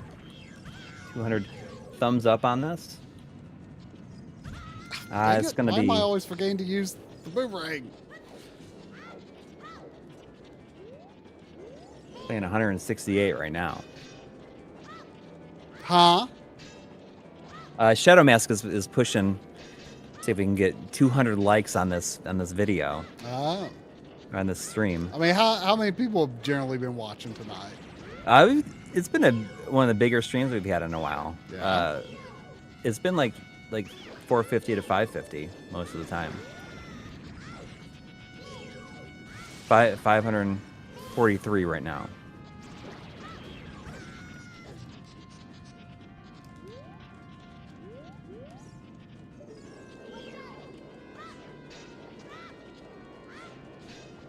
I mean, I think, people like to come out for this kind of stuff. Yeah. Like the Mario one was like the biggest stream we ever had, I think.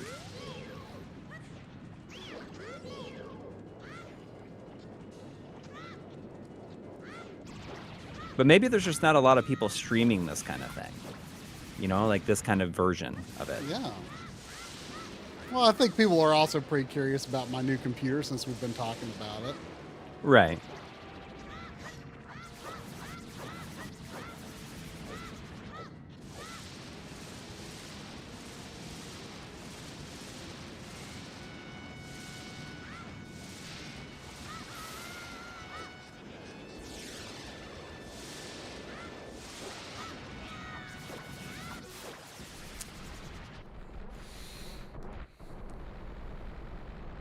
Yeah.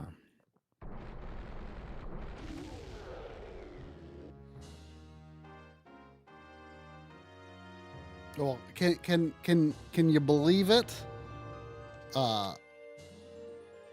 Even as rusty as I am, I'm still going to finish everything. Well, not everything. You do have to go back as Child Link a few times, but like I'm going to get to the adult Link part of the game. I'm going to have a save on this version with adult Link. Like that's pretty cool. Like I just like the idea that I can now load up this version and get G-roll and adult Link on this version. Like that's great. Got it. I see that. Hang on. Dashboard.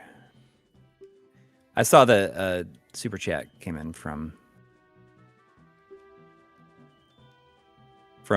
Cade the Squirrel. Thank you. Oh, thank you. Saying, what a coincidence! I'm currently playing Ocarina of Time 3D on my PC using Azahar. Which is a 3DS emulator. It looks awesome in HD. Stands a few low resolution textures. Interesting. So I wasn't really sure what it was because like in some of the I installed a bunch of emulation stuff and then uninstalled most of it because I kind of wanted to start over again because I kind of experimented with a bunch of stuff and wasn't really sure what I wanted to do. Or I kind of decide what I wanted to do, and I'm like, well, I just want to clean all this stuff up and start fresh. And Azahar was one of the things installed, and I wasn't quite sure what it was. I thought Citra was like the only game in town on 3DS emulation. Is can anyone in the chats speak to like Azahar versus Citra?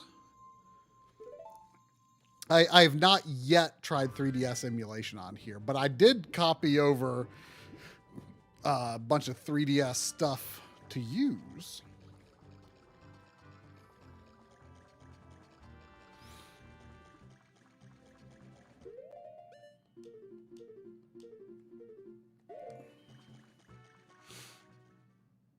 Azahar is a citrus fork. Okay.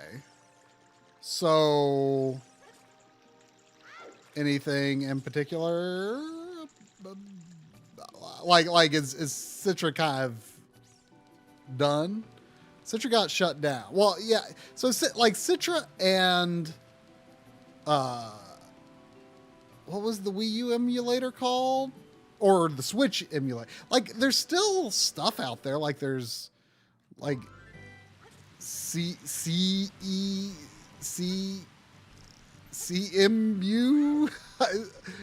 and like Ryujinx and stuff. CMU?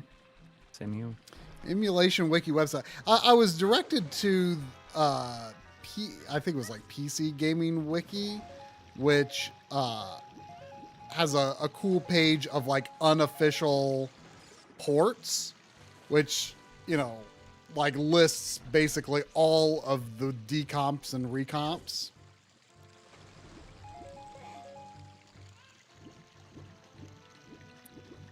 So do you go through, can you become Adult Link like right now, or do you Yeah. have to go through another? No. There's going to be like 2 cutscenes. Okay. I mean, I don't remember. It's been a long time. Look how the castle chains are connected.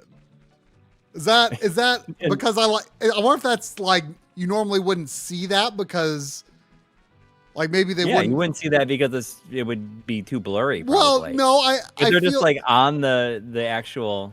Yeah, but I wonder if it's because I like turned up like draw distance on certain things like way up, like you know, so it doesn't like cull the.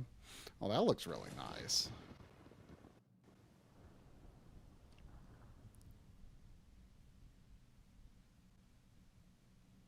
Like it's more of a brownish, like a murky purple on the original, but this looks nice.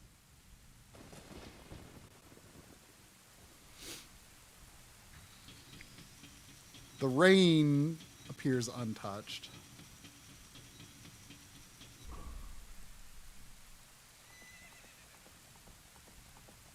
Yeah, the horse animation is very framey. I wonder if it's because they probably like did some sort of like motion capture. Maybe. Yes, I am manually flipping the texture mod on and off. That's why it's going back and forth.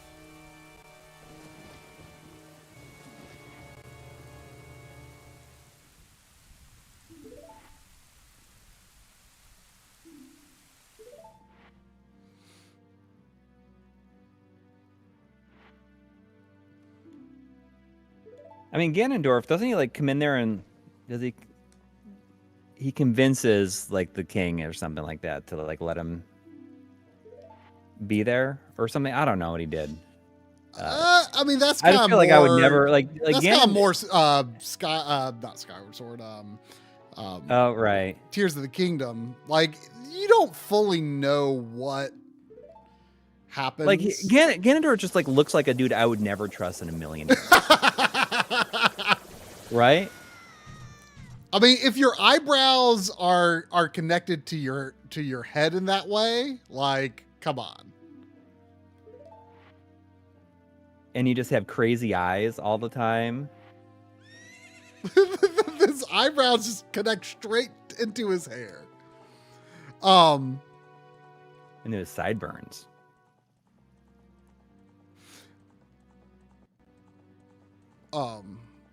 I saw someone mention Imu deck and retro deck. I tried that because I wanted to avoid RetroArch because I don't really like RetroArch that much. But the big problem I ran into with Imu deck and retro deck was they were trying to make things so simple to a point where it was almost difficult to get what I wanted out of it. I found it really hard. Like I was not able to figure out like how can I direct it if I want my ROMs not on my main media, because I also installed like 2 spare SATA SSDs in here that I had, like primarily for putting like ROMs and Right. ISOs on. So I just could not figure out how to get it to find stuff off of there. Whereas RetroArch, that's quite easy. So Drum helped me get RetroArch more fully set up, and we have it set to where it loads the interpolation filter I like for every console. Like the settings are set up to be where it's just like the settings I would almost always use.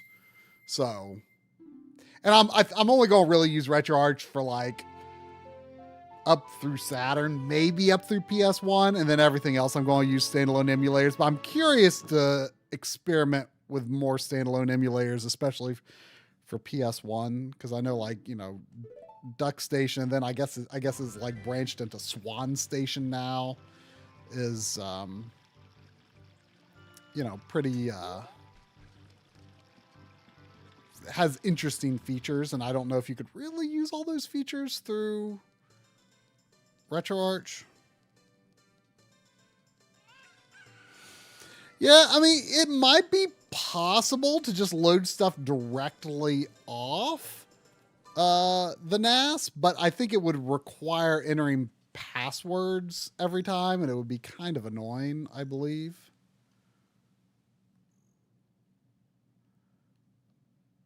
Well, looks pretty good here. Temple of Time. Oh, I didn't mean to start playing Ocarina. I mean, it's just upscaled pretty much, right? Yeah, but I mean, it's tastefully done. Yeah.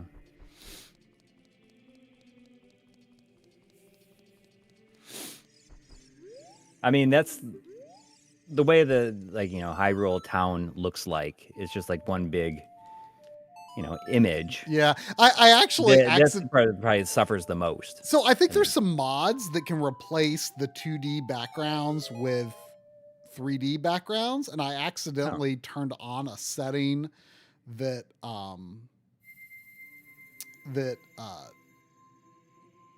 that like those mods require. Actually, I don't think it would be harmful for me to do. Maybe I'll do it after I get into the future world, because that's where I'm going to save and quit. But you actually like see just like flat like green and blue polygons like that make up the boundaries of the 3D space that you can go, but there's no like 2D background. It's actually kind of neat looking.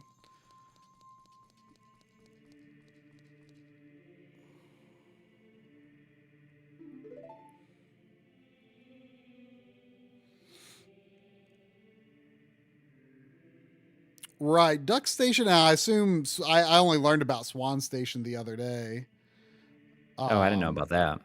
Yeah, I guess it's just because I guess the original developer like walked away for reasons I don't fully know, and so like it's kind of been branched off. So I assume Swan Station has the same features basically, but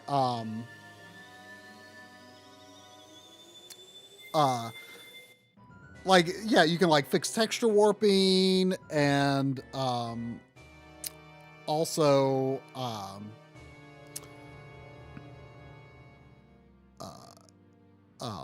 like you can do like downscaling, so you can have it like kind of look like 240p or 480p if you want, but like it like up, you render at a high resolution, then downscale, and it looks like you get like anti-aliasing. Okay.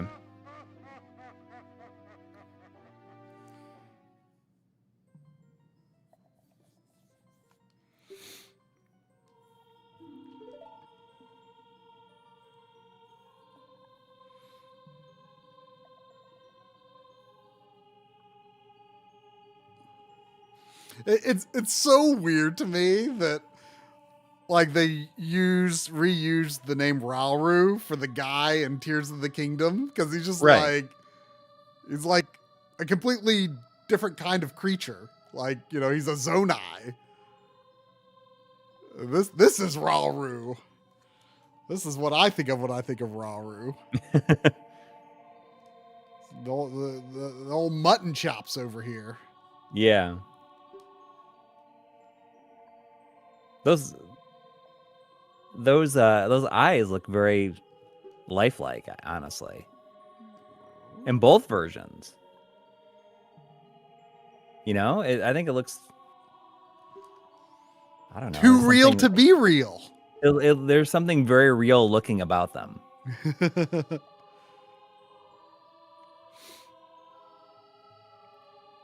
I saw some mods where it puts like a Twilight Princess model for Link into this, and it's really creepy when he's like when they try to make it like a. I mean, no offense to the modders, but I just was very unsettled by how he looks as Child Link when I saw the screenshots. Oh, really? It kind of gave me the same feeling of like how like I don't know if you've ever like played the beginning of Horizon Zero Dawn, but like Child Child Aloy is so creepy. Yeah, like her face looks really big. Yes. Her head is like really big for her body. It's the same. Like I think they're trying to like shrink down like the adult face model's face. Yeah, I would like to. Will you find a picture of that for me sometime? What, Child Aloy? No, I've seen Child Aloy. The Twilight Princess Link. Yeah. There's a full Twilight Princess style visual overall someone was working on that is absolutely uncanny.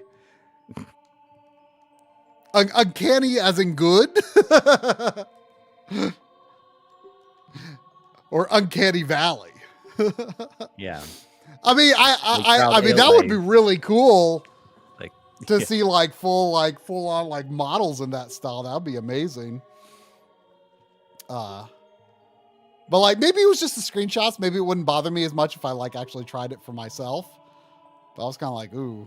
I saw one that was like kind of meant to be like a Zelda 1, Zelda 2 artwork style Link, which kind of spoke to me, but it felt a little out of style with the game. Yeah. There was one that had like it had like the cross style shield from Zelda 1. I thought that was pretty fun. That's cool too. Yeah.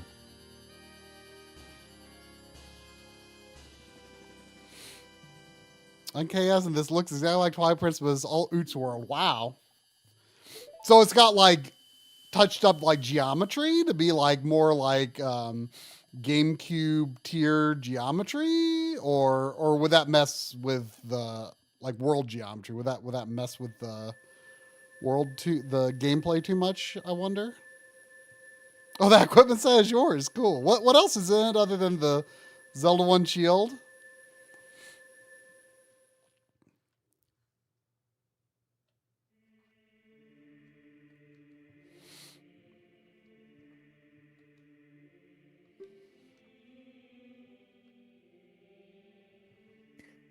I do like the fact that adult Link basically wears like a full bodysuit underneath his tunic, a full white bodysuit. Well, you know, it's like his like onesie to sleep in. Yeah, except for it's just like,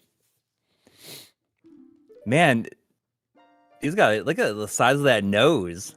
Yeah, if I poke somebody's eye out with that thing. It can. That's like the final blow against Ganon. Is he's like headbutts him with his nose like right into his eyeball.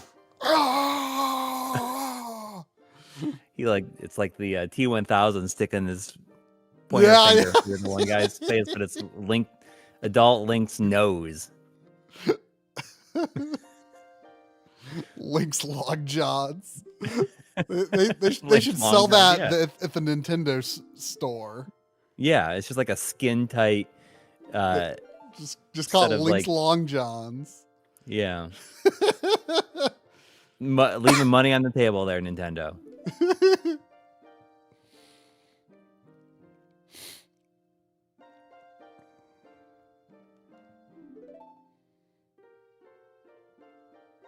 Oh wait, that's right. 5 temples. So I think there's one less than I was saying. Yeah, there's only 5 temples. So it's 3, 5, and then maybe one more if you count like Yeah. Beneath the Well and Ganon's Castle.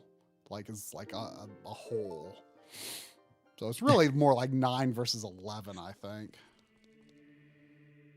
Yeah, man. Like I think the low resolution of N64 just makes you not really think about how pointy his nose is. Yeah, it's serious.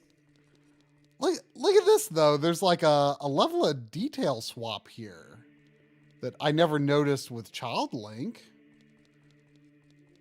Oh yeah. I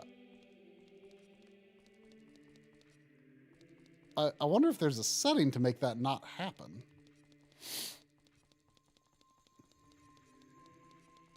So let me show you what I was talking about earlier. Let's see. Needle Graphics. nose, old needle nose Link. Bing. So I'm going to say disable 2D pre-rendered scenes. And you'll see what I was talking about before.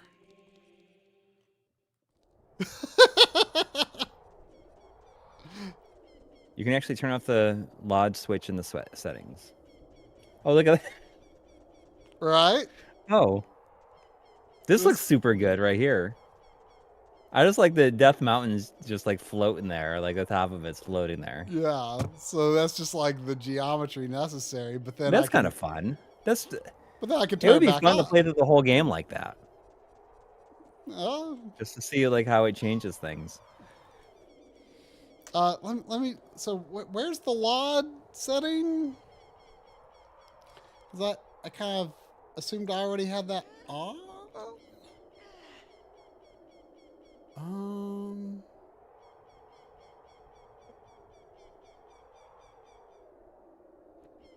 Like would that be under The options menu has a search bar to help find things. Oh, how about that? The keyboard for this computer is over yonder, though.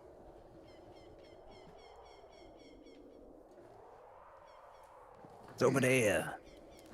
Let's see. LOD. So I ended up buying like a really fancy keyboard for this computer. Mm-hmm. It's a Keychron. Henry recommended Oh, them. nice. Yeah, yeah. And like I have a hard like do I have to just like turn it off and then back on? Like it once it goes to sleep, like it doesn't like automatically wake back up. Okay, disable LOD. Turns off level of detail setting, making balls use their higher polyball variance at any distance. Oh, cool.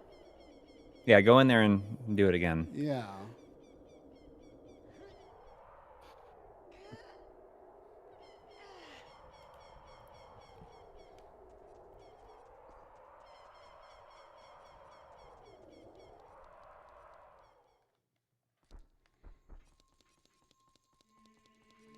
Okay, so yeah, I mean, I mean, I'm sure it would be happening here, but it was like right here where I was really noticing it. I wonder if it could be that due to adult Link's size, the camera's just further away, right? Right. Because I never noticed it happening with young Link.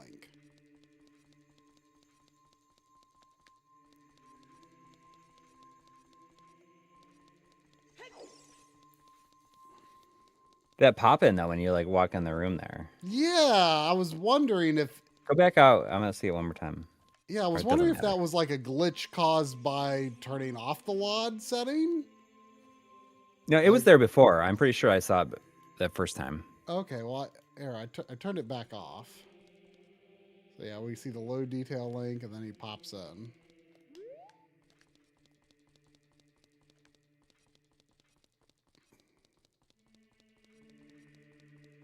Oh yeah, there's just a weird kind of lighting change there. Yeah. Kind of like the lights like change in a very framey kind of way. That's Right. probably just how the game is, though. Yeah, Probably exactly. It's just probably something you wouldn't have really noticed on. I was gonna say NES in 64.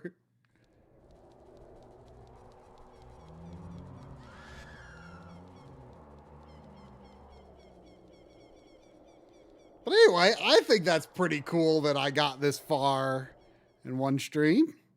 Yeah, it's a lot farther than I thought you were gonna get. Well, it makes me think of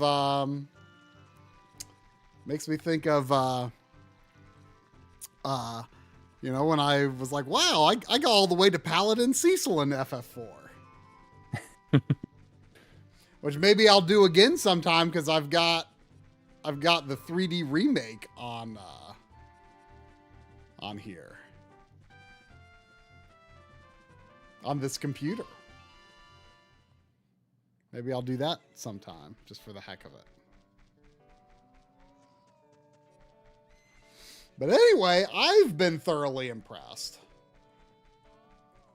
Yeah, I think it's pretty neat. This is pretty cool. I'm gonna start seeing if I can build one of these. Maybe we'll see what happens. Yeah. Maybe. Certainly, it's more on my radar now than it was. Especially since we have no idea how much that Steam machine is going to cost for less power than this. Yeah. So yeah, pretty neat. You know, this 3D SEN, you know, the 3D NES emulator. Yeah. Like it has like question mark on like Steam machine compatibility. Totally works fine. Yeah, there's a lot of stuff like that. Yeah, there was something that actually said did not work. I can't remember what it was, but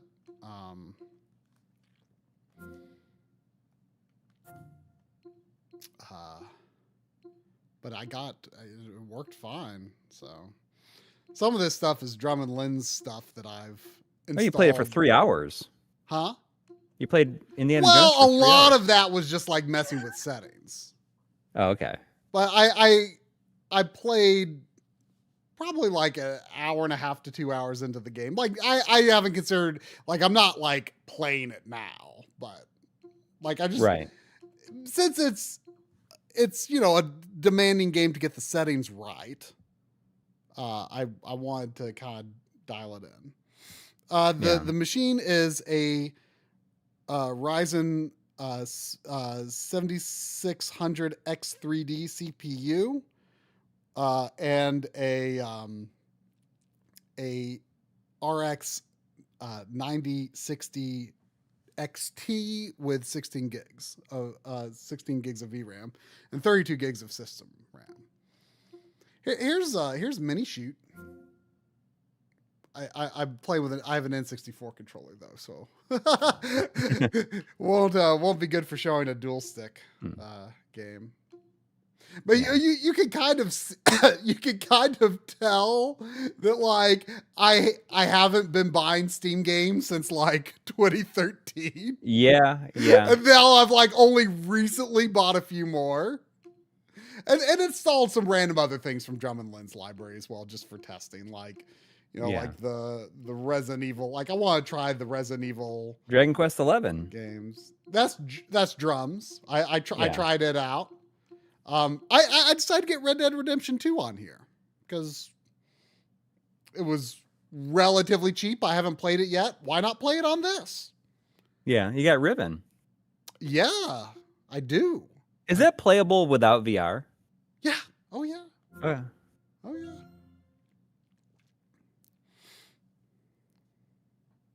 And controller support. I wonder. I'm gonna put that on my wish list.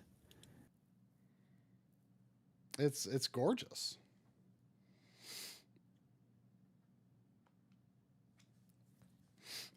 Let's see how well I can play. This is like, I think, the coolest thing. Like this, if you have this set, if you have it set uncapped, this will be like 120 FPS for like the company logo. Like no one does real-time company logos anymore. It's always like, it's Like a always video like pre-rendered video, right? Yeah. But like, it's so cool that they do that. Did I might have, I was like messing with stuff. Oh no, I guess I don't have like specific settings for Riven set up. Yeah.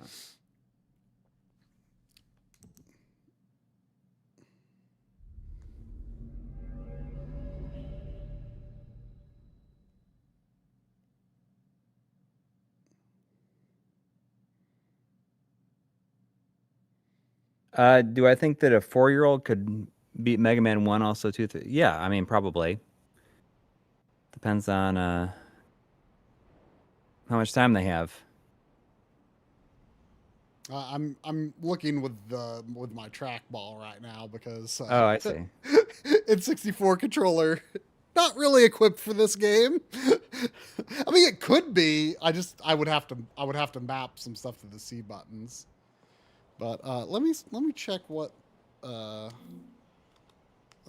Just out of curiosity, I didn't get around to like fully dialing in the frame rate here. Okay, so you can see with whatever settings I have right now, like, can you see the frame rate counter there pretty decently?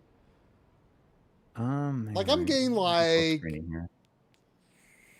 low 70s to low 90s right here. And it looks pretty juddery. But just like Steam Deck, you can enable a frame limit. So I can just set 60 FPS. Right. And oops. It'll be 60 FPS now. So, Right. you can kind of easily like, just cap it. You can do 40. I turned on like ray tracing and control and was doing 40 FPS and it was awesome. Like just to test it out. But I do think Control is going to be like one of the first games that I really like play for real on here. Mm-hmm. But yeah, this is I don't like how mouse control looks in video, so this probably looks like really jerky. Like, yeah, well, it looks fine in the video, but the bit rate suffers a bit. Yeah, but it's just I feel like it's unsmooth, like it's visually unsmooth. Yeah. Compared to like using analog sticks, like it's just aesthetically displeasing. Yeah. But I don't feel like I actually only just started messing with Bluetooth stuff today because I wanted to use the N64 controller, so I haven't paired any other controllers up to my Bluetooth receiver. So, but I mean, this is just a gorgeous game. Yeah. But and this is another example. Like there's no console version unless you count the Quest. Well, at least, well, maybe it's on. Maybe they finally did on PS5. I'm not sure. I don't think so. But regardless, there's certainly no physical, so it's like, well, why not get it here? I mean, I already had this actually. I've had this for a while. Yeah, I've not really because you wanted to probably play it on. I wanted to play it on VR, but and that's another thing I haven't tested yet is VR with this thing. Oh yeah, how does like the Steam Link work or VR work with it? Yeah.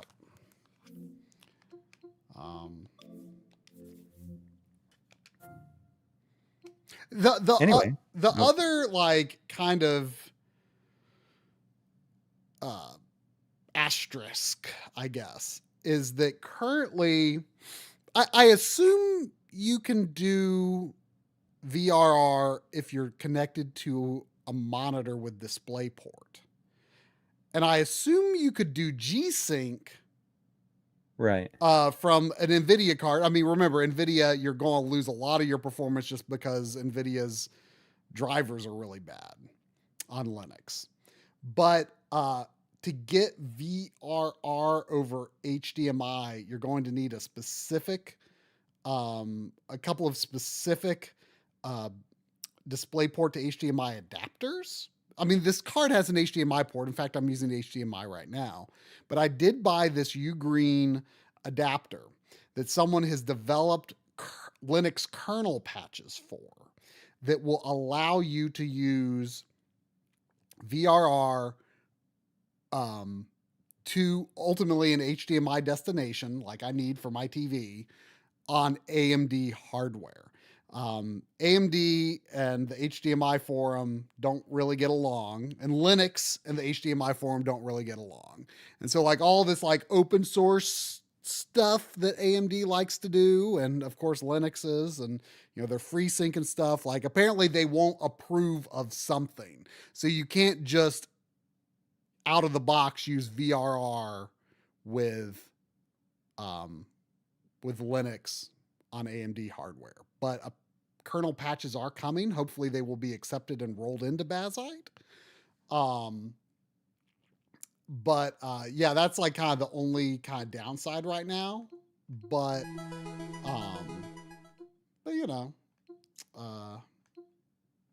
overall not too problematic. Because I can lock it to 60, I can lock it to 40, I can lock it to 120. I was playing Ocarina of Time at 120.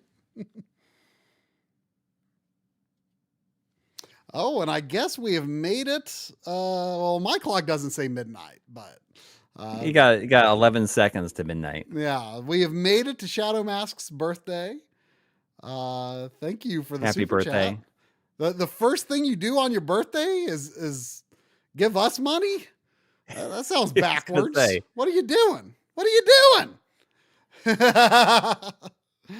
But yeah, thanks everyone for watching. This was a lot of fun. I'm glad I got to put some good time into that version of Oot.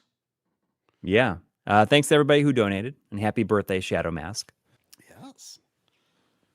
And I guess we'll see you next time. See you next week. Everyone tune in to watch Coury take on the Elite Four tomorrow on Twitch. Yeah, on our Twitch channel. Yes.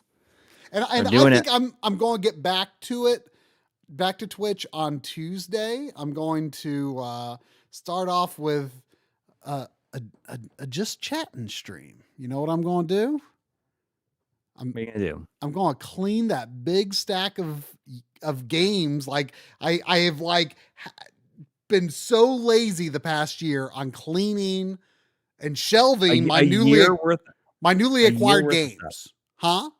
Like a year worth of stuff? Close to it. I did a really bad job of getting around to cleaning and shelving my newly acquired retro games. So that's what I'm going to do on Tuesday on Twitch. I need an audience to motivate myself to do it. I mean, it's one thing if you keep up with it, but if you put it off one time and then put it off a second time, then it just starts becoming a bigger and bigger and bigger and bigger project. And you're just yeah, I never want to do it. I could probably get a good just chatting stream or two out of the amount of. I'm trying to clean out my closet here, and I have these boxes of stuff I want to either take to Goodwill or whatever. It's funny. Do it. I mean, it's sometimes you have to have an audience to motivate yourself to just do basic household chores. Yeah. I mean, I got a bunch of cables. I just need to go through and just I don't really need this one anymore. Blah blah blah. That's a whole thing that I need to do. Untangle a bunch of stuff. Because slowly, if I forget to put away a cable, it slowly makes this gigantic. It's slowly made a gigantic rat's nest. Yeah. So Anyway, good night Anyway. for real, everyone. See you next time.